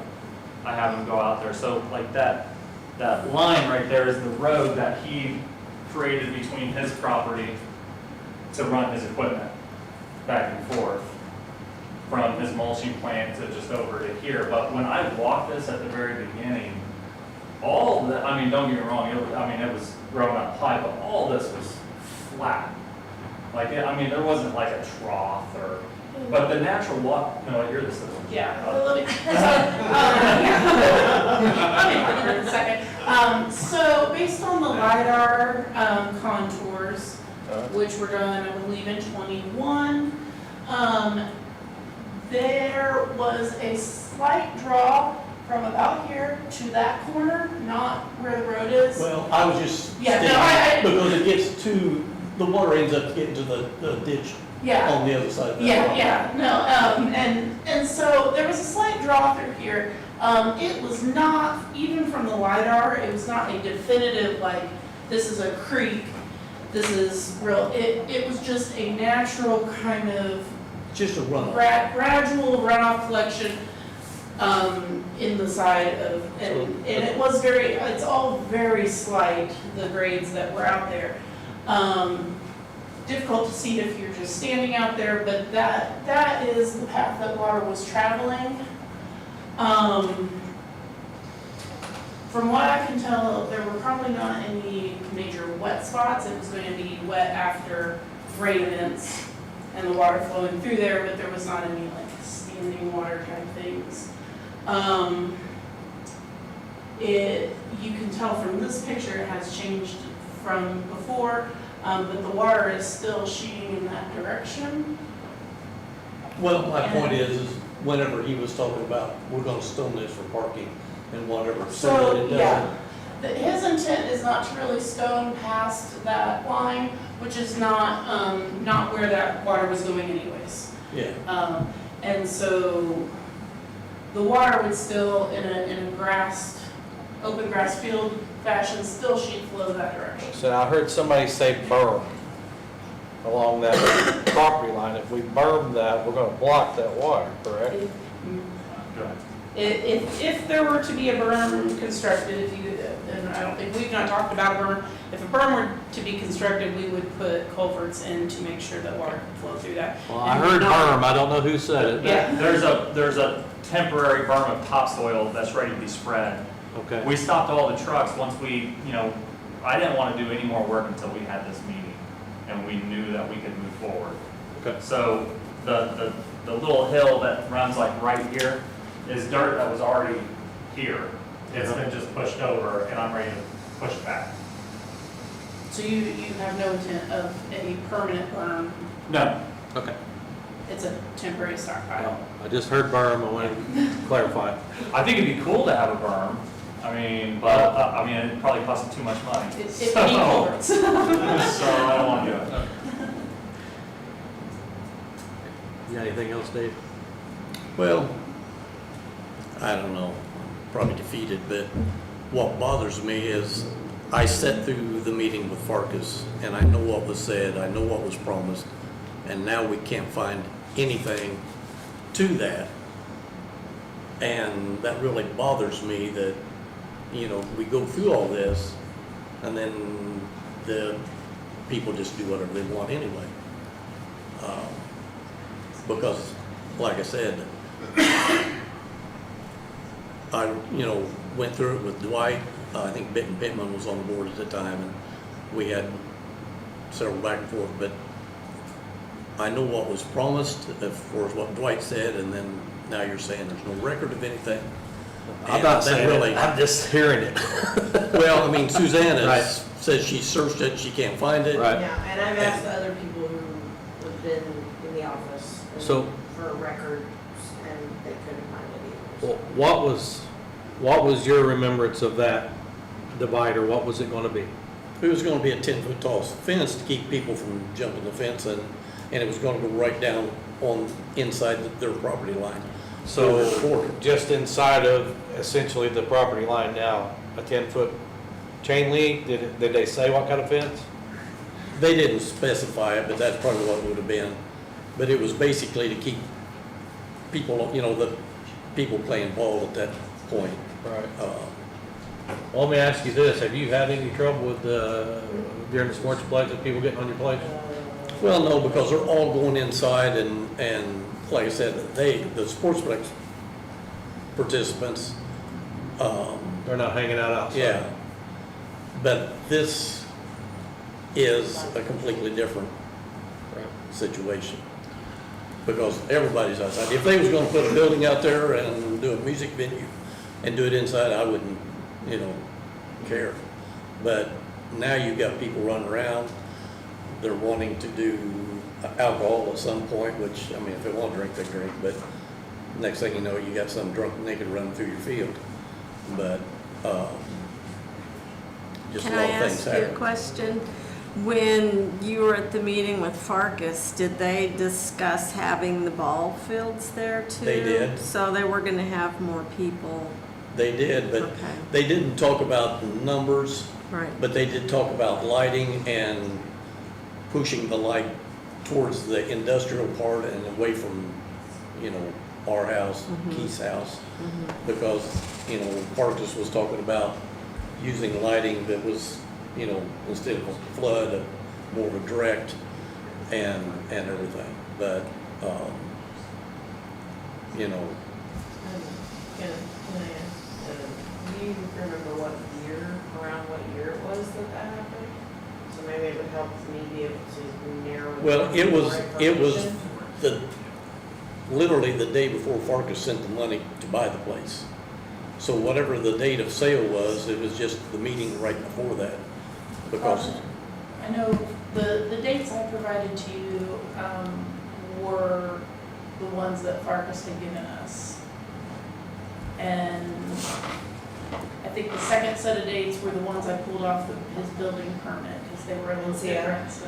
I've had a lot of issues around 13 and 14 finding documentation of things. because literally Farkas had to have an answer that night, basically, because he had to wire the money to the person literally the next day, if he was gonna get the place. So so the transaction date, it would have been a meeting just literally right before that.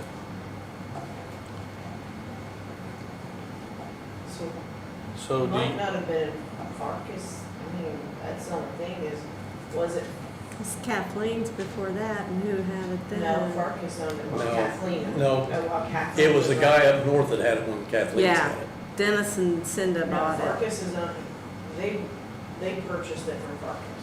No, we've dealt with all these Right, problems. Yeah, so Right. Farkas was the one who rented it to Kathleen. There may have been somebody in the middle there, but Farkas has owned it since 2014, so. I think the Presidio group probably actually rented it to Kathleen's. Mm. The person, whoever built it it was some kind of logging deal. And then it went out, and then Kathleen rented it off this. The guy got bought out, and then, I don't know, it was a series of transactions, but he ended up being able to keep it personally.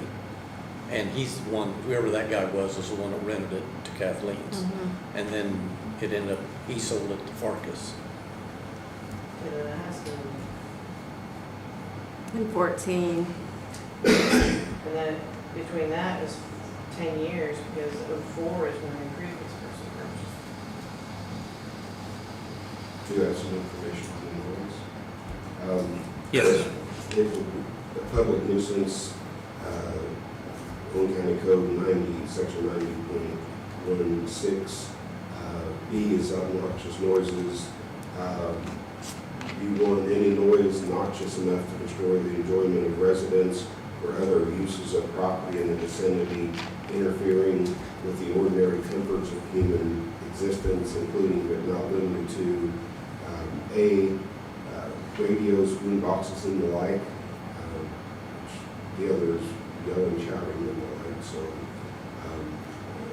radios, boom boxes, and the like. Using, operating, or permitting to be played, used, or operated any radio, receiving set, musical instrument, or other machine or device for producing of sound or reproducing of sound in such a manner as to disturb the peace and quiet and comfort of the neighboring inhabitants, or at any time with louder volume than is necessary for convenient hearing for the person or persons who are in the room, vehicle, chamber, or area in which such machine or device is operated, and who are voluntary listeners thereto, the operation of any such set, instrument, machine, or device between the hours of 11 p.m. and 7 a.m.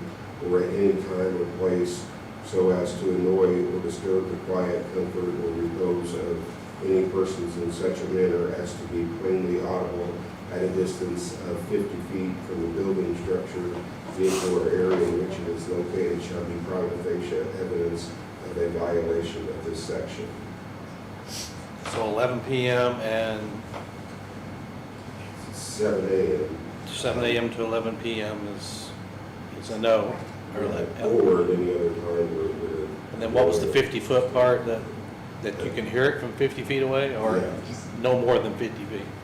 No more than, it's audible, no more than 50 feet from the building structure, vehicle, or area in which it is located. So it's, From what he's described, if they're going after acts, I mean, I know they're saying like Journey and some of them, and Martina McBride, which is still big acts, but they're gonna be cranking it. I mean,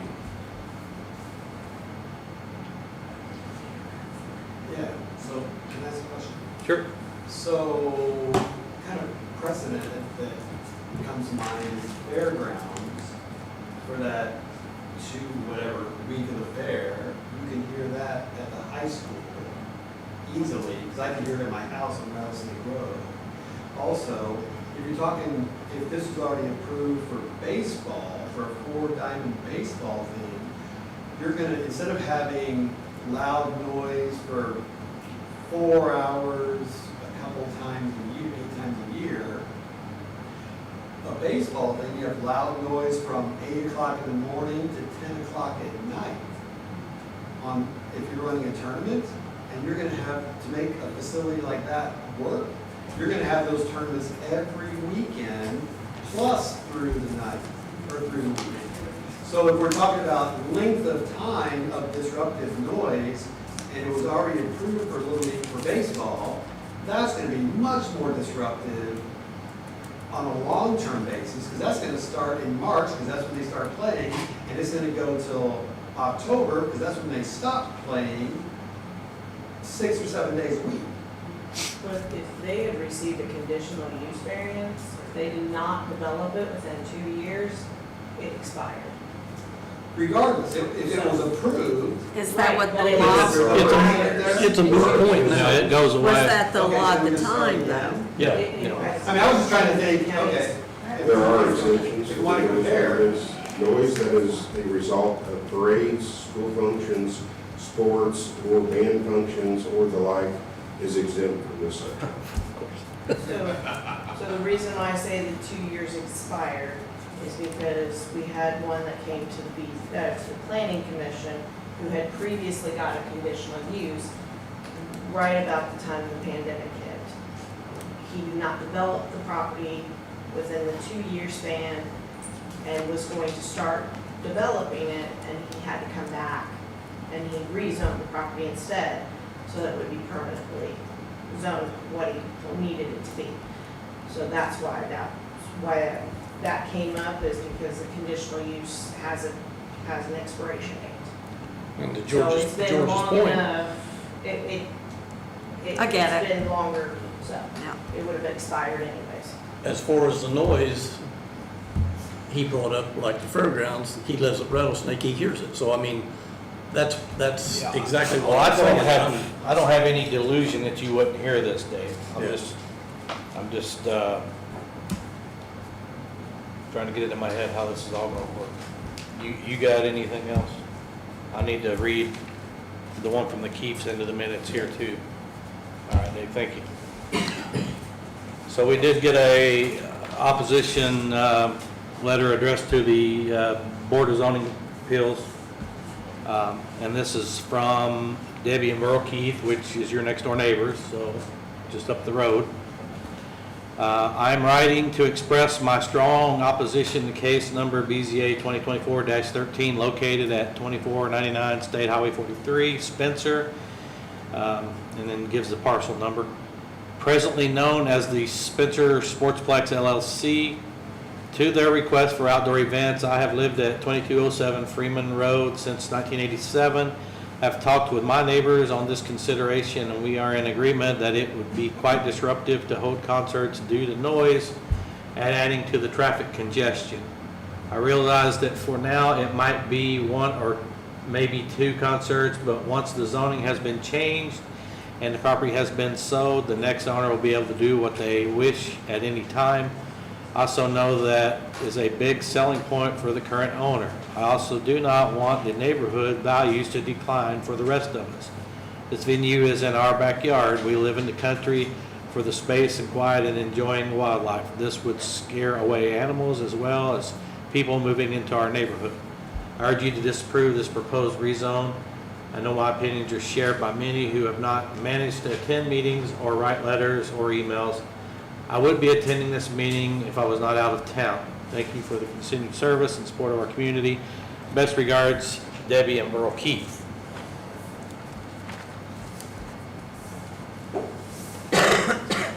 So I have a couple of things that are going to be hard for me to wrap my head around. The drainage, just because I know what kind of hot water we get in with drainage, even though that's not a quote-unquote heavy drainage, we do get some heavy rains and there's going to flow down through there. I don't know how hard. I'm not from over in there. Dave's probably got a better feel for that than I do. Have you ever seen water rushing down through there, Dave? Well, yeah, when you get a big rain, and that, my point was, I just, if it was gonna build it up or whatever. Right. Well, it sounds like the berm's off the plan, so that's not gonna happen.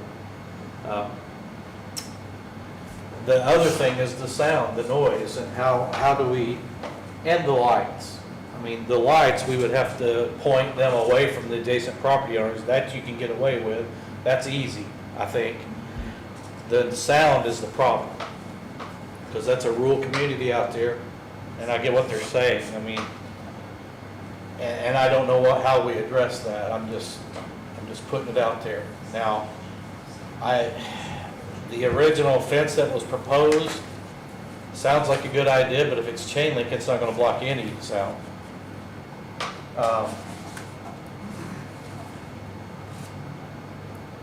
Vegetation on that line is not the best vegetation.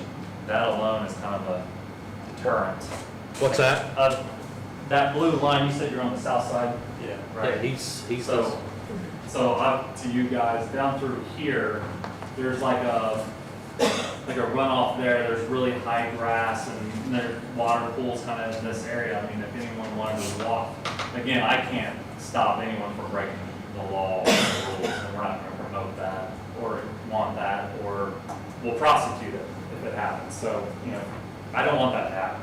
I understand that, but I don't want to get to that point. I mean, because if somebody decides, just randomly to cut the fence or do whatever, and my cow ends up in the middle of the road, and like Norm says, you're right at a curve, it don't really show it right there. It's hard to address. Yeah. Because I can't stop people from breaking rules or laws.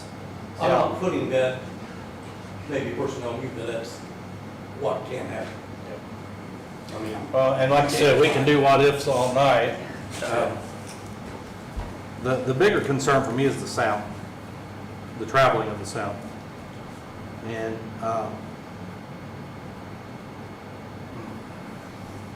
Do Abrams have music events out there? I believe they have, I know they have music at their venue when they have weddings and things. So can you hear that, Dave, from your place, the Abrams? no, and I don't think we're on the same level. I mean, height-wise or topologically? I mean, they're proposing, major acts, major deals. I can't speak for Abrams. I would say if they did have it outside, it was probably smaller type band. But you say you can hear the winery over on Timber Ridge? Yeah. They was some neighbors complained about that, and they turned their speakers down some, but I can hear that. I mean, I can hear them announcing the sale order at the fairgrounds, so nice. But,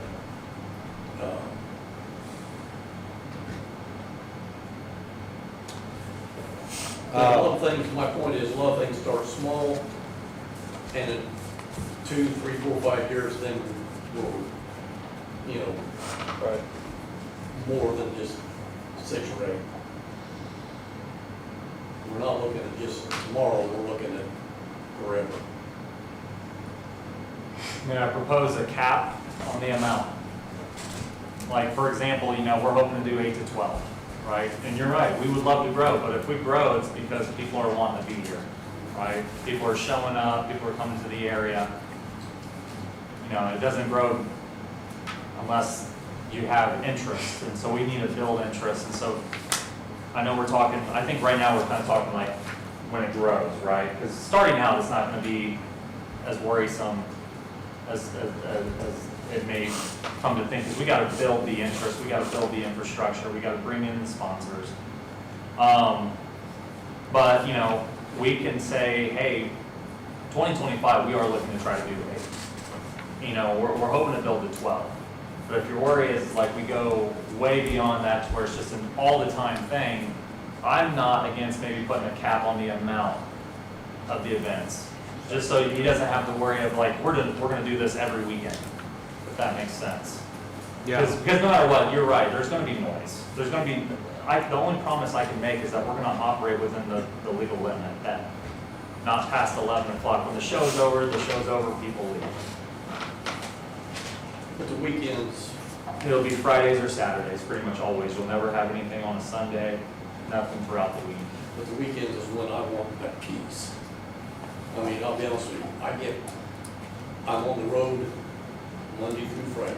I get home on Friday, Saturday, and Sunday. And if I gotta come home to just this, it's miserable. It may be good for you. I have no vendetta against you or your group, but it's ruining my life. And you got the letter from our neighbors. I mean, I'll be honest with you, I'm 66 years old, I've lived there all my life, and, you know, it's not good.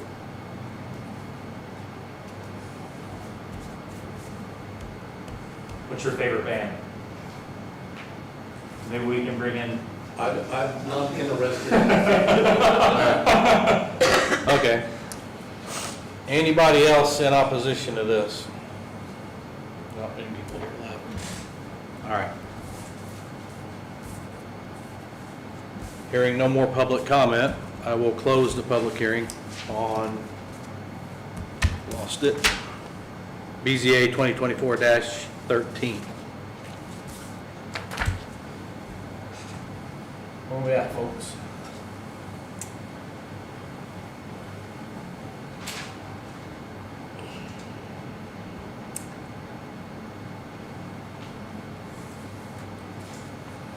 I would like to see something like this in the county.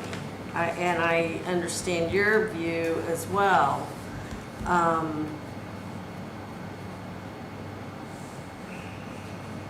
It gives the kids something else to do. It's not far.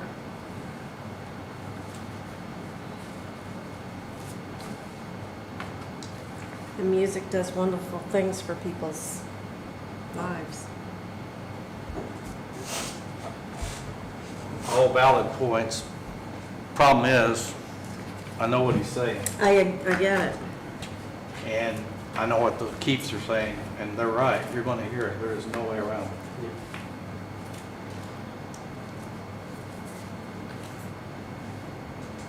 And like the fair, that's 1 week a year. Yeah. Well, yeah. You got 1 week to deal with it, so that's 1 weekend.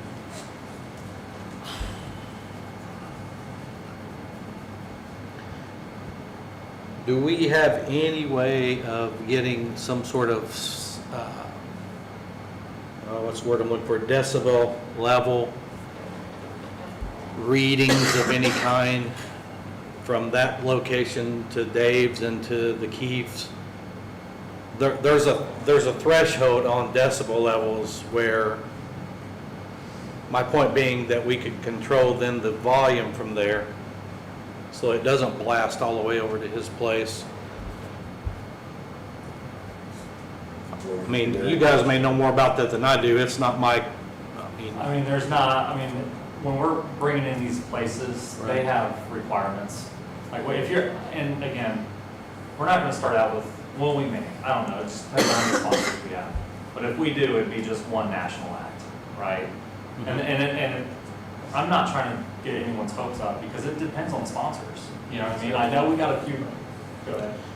It's gotta work. I just, usually they roll within the normal sound ordinances, because at the end of the day, whether we had a concert venue or not, if you're within the normal sound ordinances, I mean, somebody can go out on the property and turn the volume up on their speakers as loud as they want, roll it that way. right, so that's why I'm asking, is do we have anything specific in our Of course, no ordinance? one would ever do that. Right. He presented himself extremely nice. We want to work something out. Right. And we can't necessarily just turn the volume down because Right. these acts, they have management that have requirements for them to perform the act that Well, they they won't want. count. They have to have the stage, the lighting, the sound, it has to meet their show for them to perform. Otherwise, because they don't want to do a bad show. Right, I get And then people that. have bad reviews on it. Can we, what if we're projecting the sound away from from Freeman Road? So we can set it up where we can point. I'm thinking your stage would then be almost in this corner and you're firing it off back toward the highway. So if we set staging up here and face it there, the only concern is going to be, and this is what RD Productions told me, Okay. is when they set up staging, they always set it up to where the sun goes into the entertainers' faces and not the entire crowds, because it kind of just, it makes it harder to see.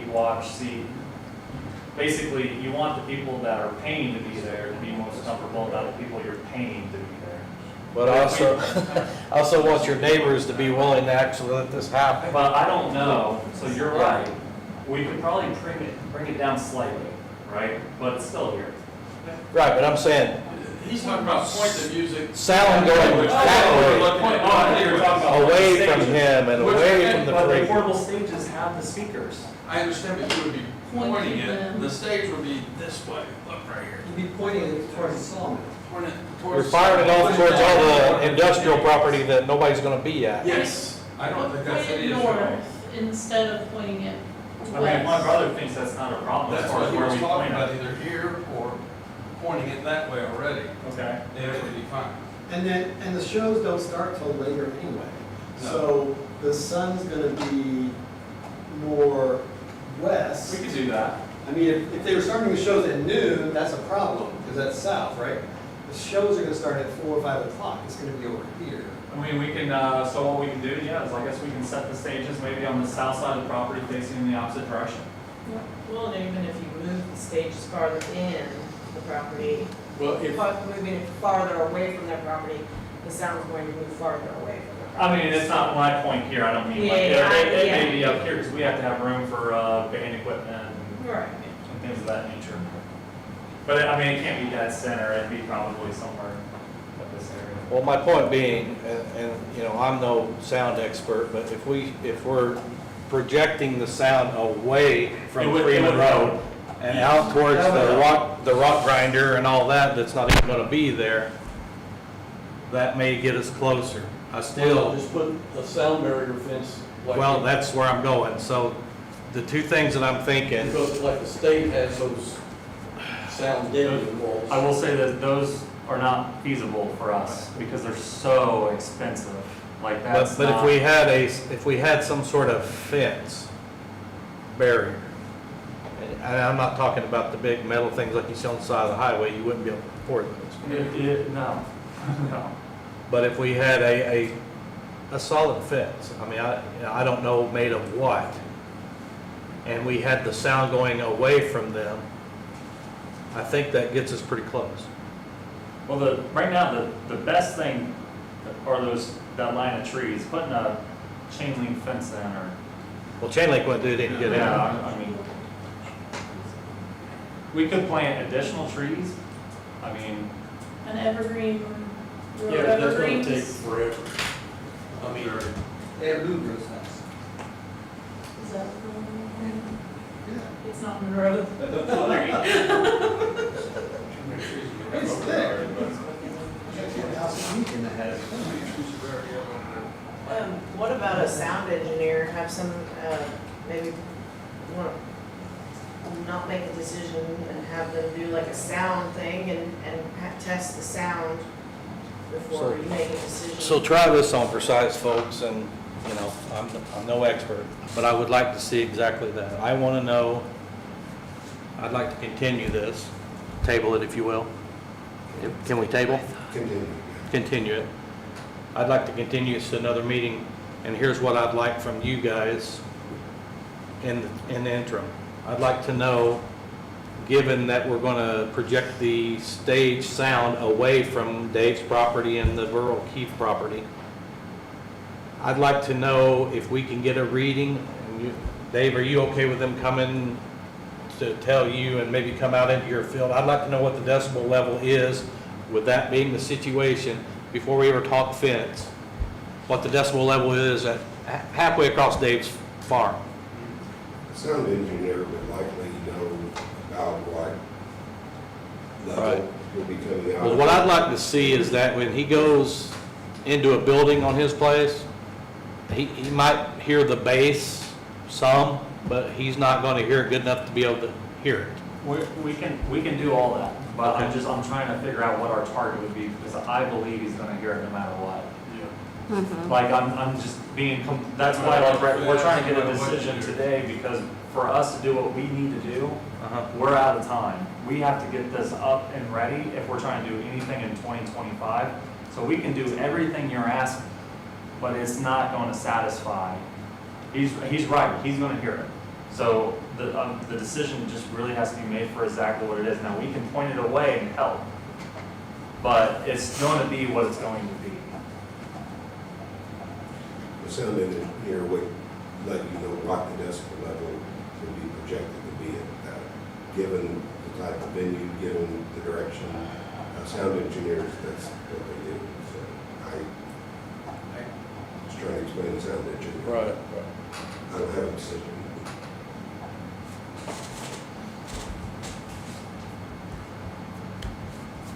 Ladies, what are you thinking?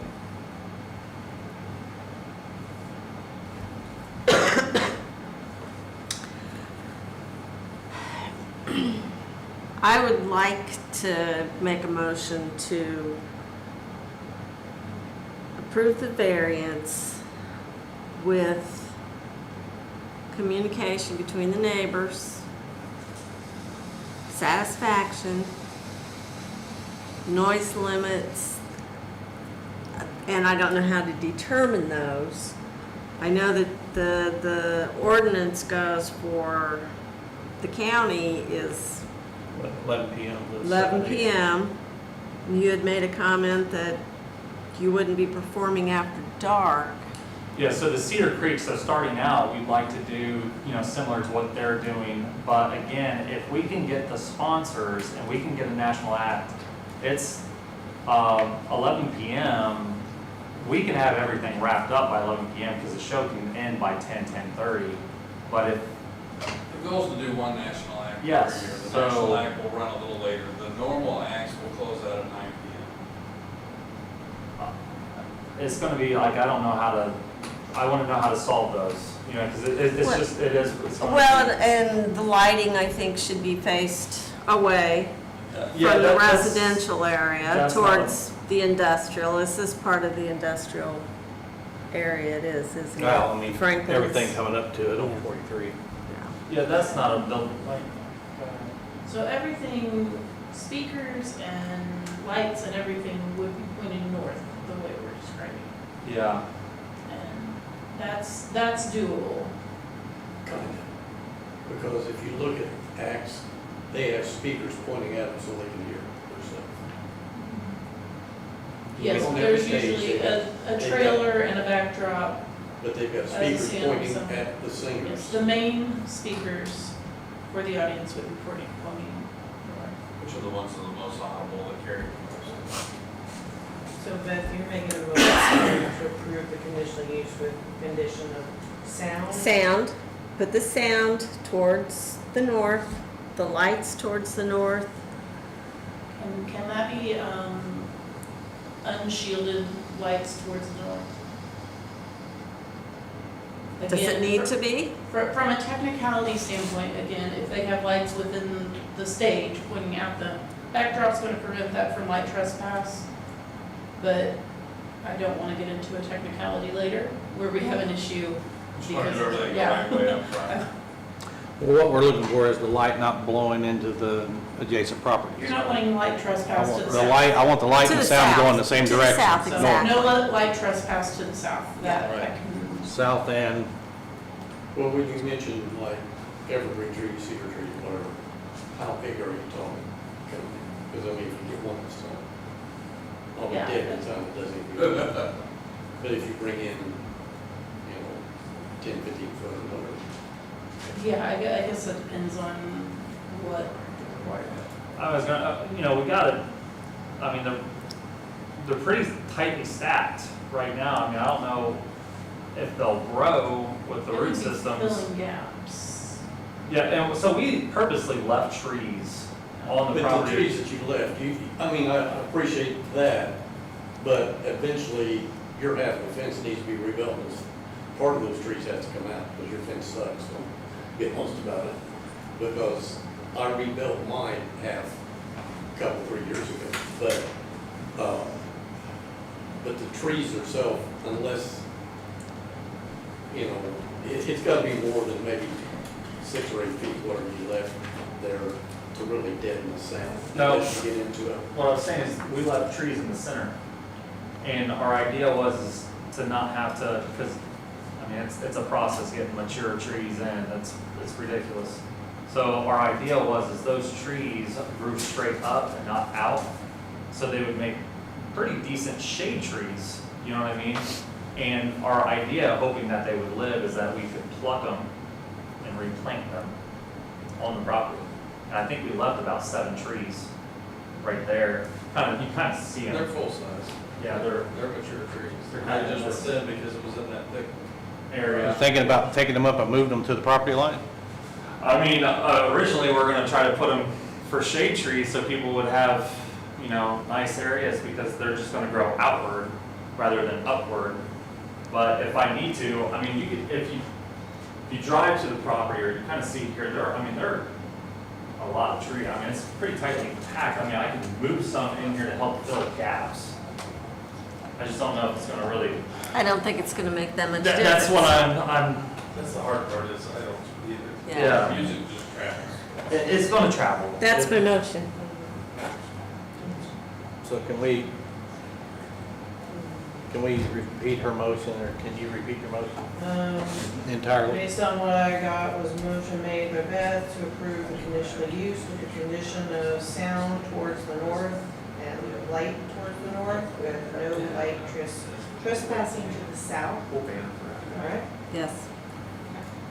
Anything else? Can I amend that to say, I would like them to at least fill in the gaps in the tree line to help suppress the sound, okay? Minimum of 5 footers. And taller better. I mean, I don't know what you can afford. There's been a lot discussed. Yeah. As far as size and things like that. Mhm. If those aren't all included in the motion as commitments and written commitments, Right. they don't have to be followed. So Right. if there's things in their application, that you want to make sure that. they That's do, what, they yes, need to that's be- what I want, what's in their application. Go back And then read it add the again. lighting, the So- sound, 11 o'clock, Lighting north, no sound. speakers north. Okay. Fill in the gaps in the tree line between you and your property neighbors. And then do not impede the water flow across. Yeah, we're not gonna put a berm. Yeah, we won't put a berm. Well, I mean, not impede, you could do a berm with a culvert in it if you wanted to, but just, let's not stop the water from leaving this place. Going to the ditch where it belongs. Anything else that you can think of, ladies? I will second it. We have a motion, do you have all those? So don't impede the water, fill in the gaps in the physical barrier. All lighting and sound will be pointing north, away from the residential properties, Yes. okay? With at least 5-foot trees. With trees a minimum 5 feet in height. They'll grow eventually. They probably need to be stipulated that they're evergreens of some type, that way it's year-round. So let's have to think of that. That won't do us any good if they're, don't leaves on them.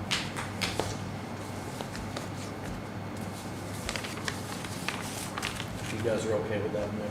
Yep. Evergreen? Yep. All right, so we have evergreen trees, minimum height 5 foot, we have no impeding of the water. We have the sound and light facing north away from the residential properties, right? Was there anything else? The noise after 11 o'clock. Well, that's a county ordinance, so I'll have to follow that. And that's a phone call to the sheriff's department, I would assume, right? But I would highly recommend you're just done by then, because you need to be able to get along with the neighbors. We don't want to have bad relations with neighbors. Well, I mean, I would like to, you know, there's a chance that we don't get any interest. And it does, you know what I mean? We can follow all the rules and do exactly, and we just don't get enough crowds. This is a conditional variance, not a permanent thing. Does the conditional travel with the change of ownership? I don't remember.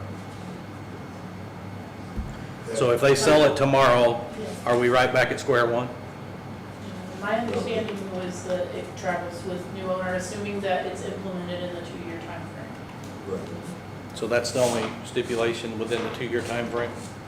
I mean, you have in the past put stipulations on them that they could not transfer the property. That would literally That's the kill our only thing, I value. mean, you've done that one other time, is you did put a stipulation that if the property sold again, the next person had to come again and request another. Okay, so one other thing. What is Dave or Burrow and Debbie's recourse if we're not following this? I mean, what is the process for that? Do they come to her? Do they come to the commissioner? Code enforcement. Code enforcement. Well, we don't have that done yet. Well, they'll be done before they start. Can I add one thing? Sure. The sportsplex itself, because almost all of our conversation's been on the music venue. What I want to make sure that's in there is that the sportsplex itself, with change of ownership, can stay exactly that, because that's what it's designed to be. Oh.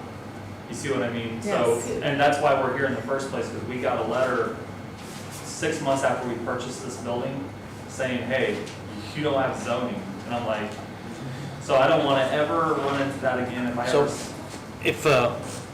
if they're here for conditional use, but the current zoning allows both of these No, the current use is light industrial, light industrial, yeah, which does not cover what you're doing, Oh. which is an athletic I facility. thought she was saying On the front that, of the property. Yeah, both of the uses that we're talking about are conditional Conditional uses uses. in this zone.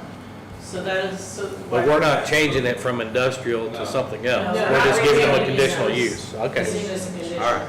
use. Just, So the property stays light industrial, so if they wanted to sell it to somebody who wants to run a light industrial park, they can sell it to somebody, and it would go, they would be able to. But they would like to make sure that. I don't want to change that use because the sportsplex is built specifically for the sports, you know, Yes. so they can continue I mean, if your concerts aren't gonna go, if you decide, no, that's not us, Yes. you've still got the facility. And then the motion to state that the building, something about the building in front. So, So you have, most of the motion was for the back of the property. It did include everything. Everything, yes, I mean, I mean, their application covered that, we just, Mhm. it's part of this application. I know we focused on the back because the back's where the changes are gonna happen. Anything that's going on up at the sports complex is in their application, and I'm okay with That, with make that. sure we're, Right. before we. So that travels with. yes. Yes. Okay. So we have a motion made by Beth, seconded by Sandra, to grant with the stipulations that we put on it. All in favor by show of hands. 3 of them. All right. Thank you, guys. Sounds like a little wild ride up. I'm just gonna be honest. Will that get recorded or anything to transfer with the ownership? Can that get recorded? So,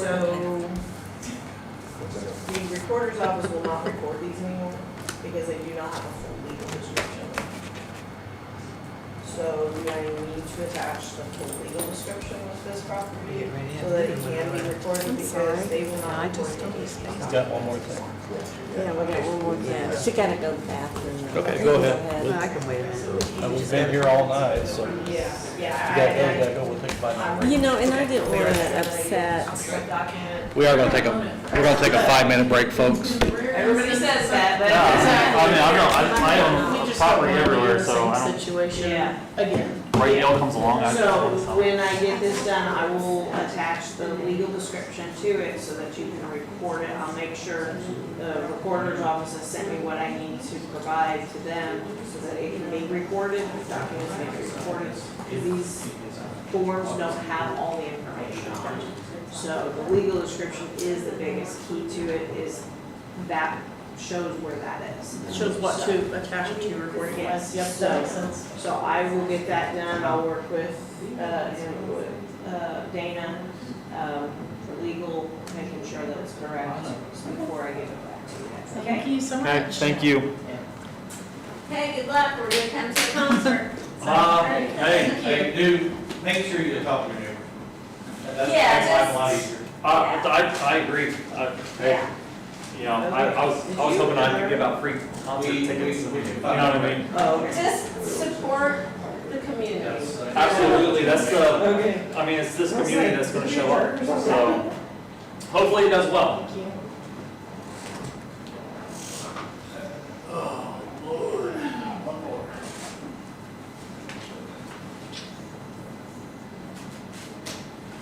We do have one more thing on the agenda.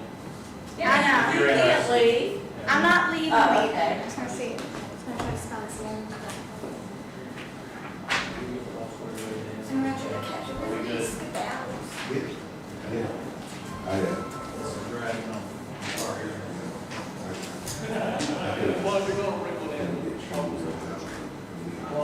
You made the offer, dude. You made the offer. You opened that, you opened the door. And I can't wait to take some of you down there. This right here is my backyard. That's it. And that's, baseball field, softball field. This is a home wood. So he can still hear everybody. Yeah. My only hope is that turning it away from him makes it a little more palatable because it's gonna blow. one night a month, Yeah, you know? here's the problem, he's gonna call me like he's only home a week. I know, but he's 66 years old and he'll be retired soon. And I do hate that, but. Actually, probably should use it. That's, my car's in.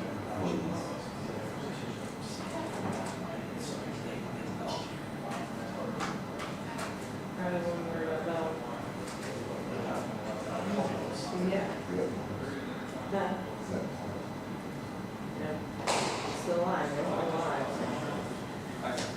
Yeah, all those mics are off, one mic up here, some stuff, so. All right, so. All right. I'll call the meeting back to order. The last thing on the agenda for tonight is not on my agenda. I might have, I think I attached you guys before I got the unsafe. Okay. So it's actually public comment, but there's nobody here. Okay, And then it's staff report, and here's the staff. okay. So Dana, you want to run us through this code enforcement deal?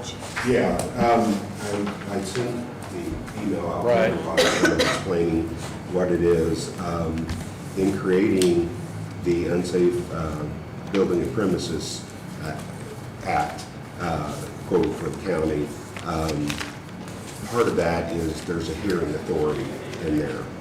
And the hearing authority would show up at a few different times. For instance, if an emergency action was taken and the cost of that emergency action were disputed by the property owner, then they could ask that the hearing authority hear that to try to determine if the hearing authority believes that the costs were reasonable for what was done and that no more than what needed to be done to eliminate any immediate threat, any immediate danger was done. We actually have, the very first time using this, we have that situation, but you also can choose to go to court, and that's what the person that chose to do, was to, instead of asking for the hearing authority, they wanted to go straight to court.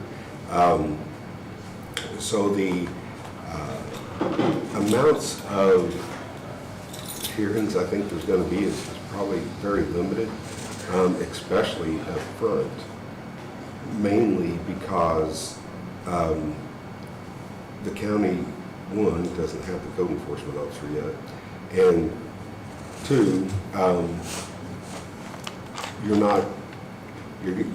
to begin with, you're going to handle the low-hanging fruit where you can make big impacts with doing little and doing things to encourage people to clean up the properties. For instance? For instance, if there's property that has a lot of trash on it, trying to encourage them to clean it up and doing waste away days and trying to use those as times where they can take it and get rid of it for free. They would still have to collect it and haul it and things like that. And those that are where there's an immediate danger. And the one that's happening right now, there was, y'all heard about it or not, but there was a large, very, very large tree on Freeman Road that was cut. It was cut about 75–80% through, and there were strong winds expected. So the homeowner was notified of the problem, was given several days to either tell us what the plan is for it or something, and they didn't, and more high winds were coming in, so the county decided, the commissioners decided that tree had to come down. It was dangerous, and so they got a tree service to go in and take it down, and the towing company had to go in because both the tree service and the towing had to put cables on this tree to get it to fall in a safe direction. It was within, I don't know, 40–45 feet of the road, so they closed the road for several days trying to get, and so that issue, the homeowner was upset about it, taking the tree down and the charge, so it's going to court. We tried negotiations, it didn't work. The next step is he agreed to mediation, so we got to go to mediation before we can go to a hearing. So those, and if the property owner doesn't like what the hearing authority says, they can appeal it to the court. So it's not like the hearing authority is the last step. There's the ability to. That scenario that you just described to us, where are we at in that process? In that Had process. it been in place? Had it been in place, you wouldn't have heard it because they went straight to court. So they have that option as well? In that particular situation on emergencies and the cost of emergency things, yes, they have that option to go straight to court. And so.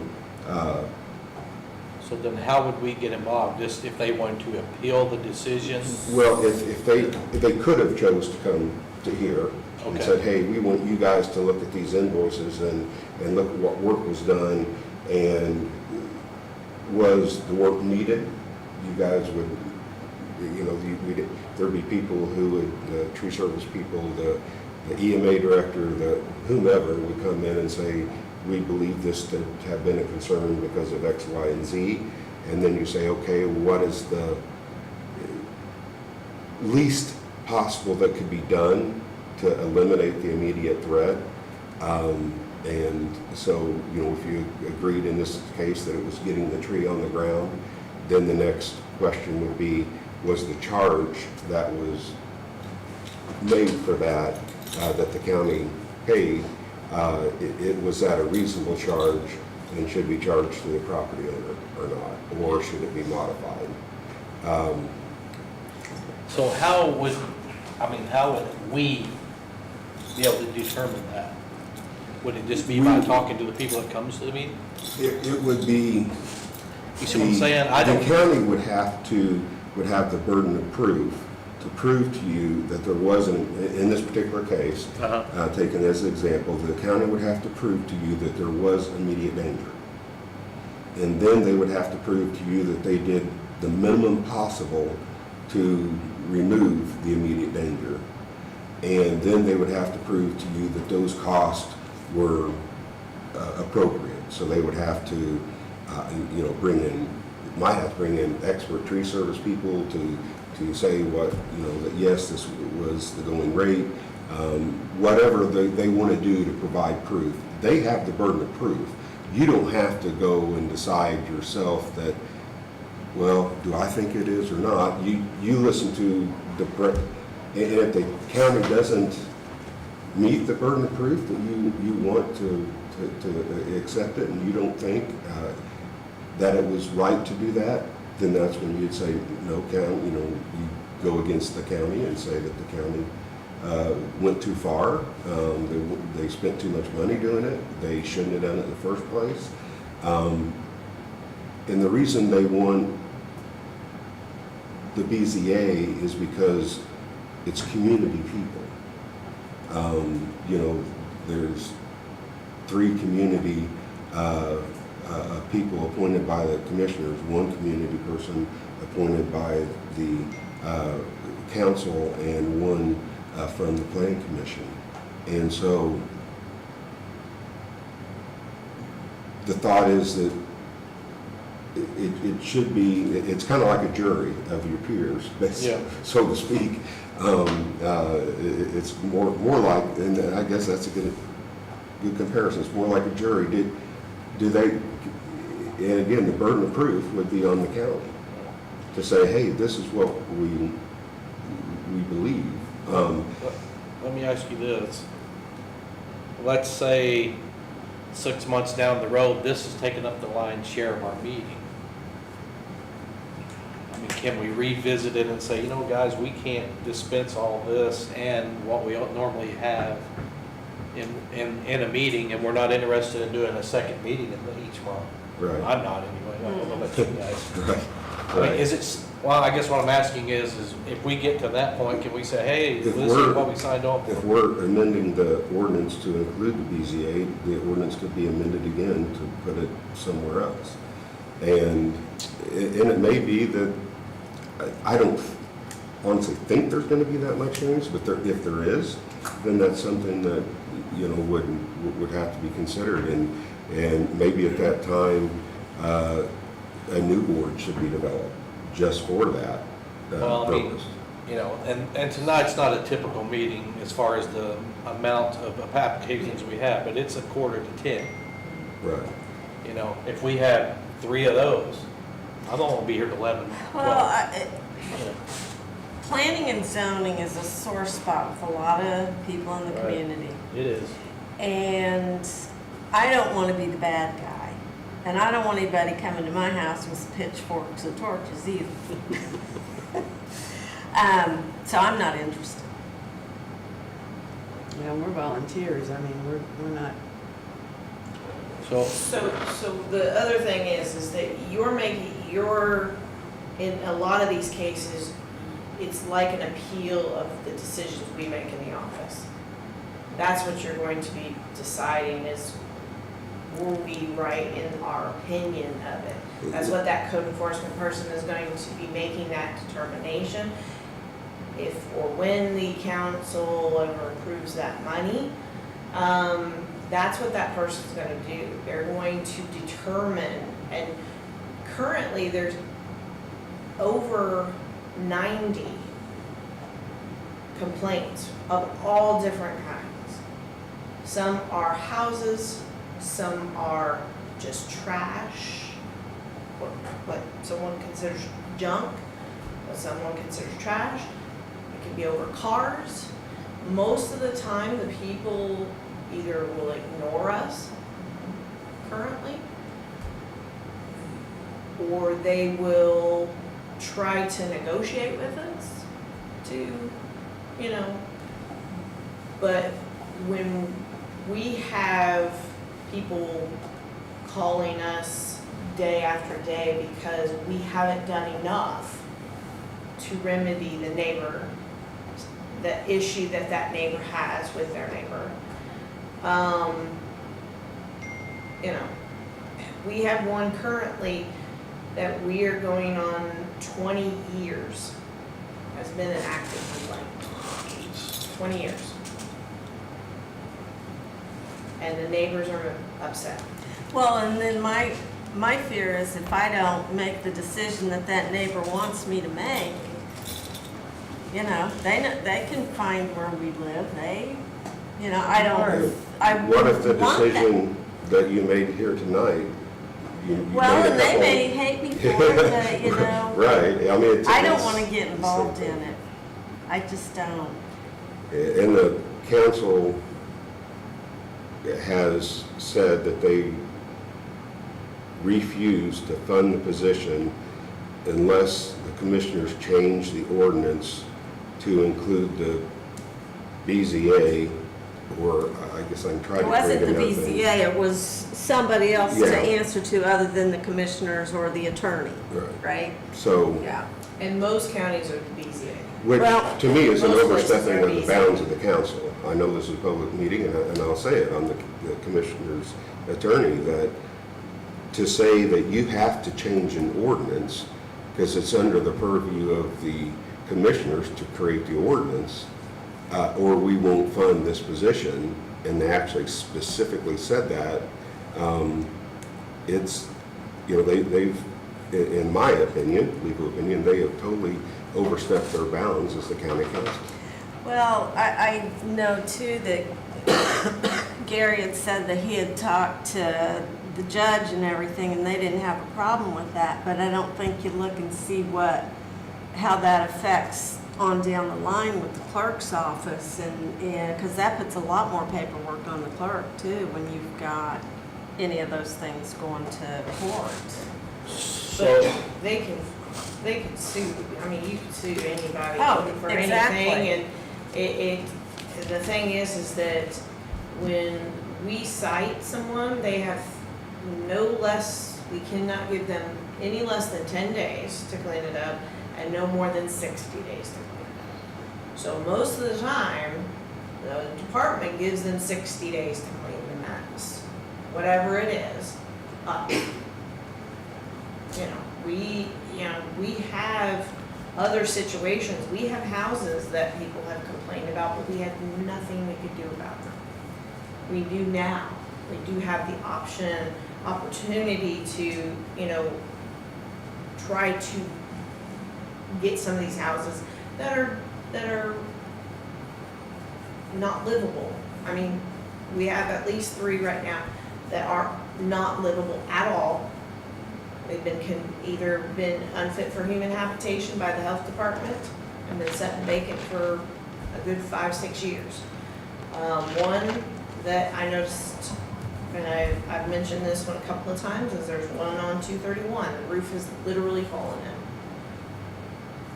On the backside of yeah, and it's literally fallen in.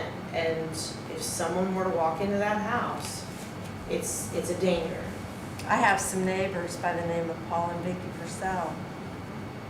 And the house that they moved into was not habitable. They are living there and the roof is falling in. If they're still there, I haven't seen. So what are we looking for from us tonight, Dana? Tonight, it would be, in order to make the timeline, it would need to be that this board would accept that. We've got 1 or 2 no's though. Right, and so then it's rejected. All right. So with that, you're rejecting me to get a code enforcement person as well. No, I'm not rejecting that. But that is what I the don't council want- sees it as, because we don't have enough time to get another board set up. And I don't want another board to have to do nightly meetings. That's my personal time as well. That's eating into my time. Now, this is volunteer. You're getting comp time, though. And I as you know, I can't take it. I know. I mean, when I'm sorry, I know. Well, I'd take all With 3. yeah, to say with 3 yes, here, so the 1 no is good enough. It's good enough. So,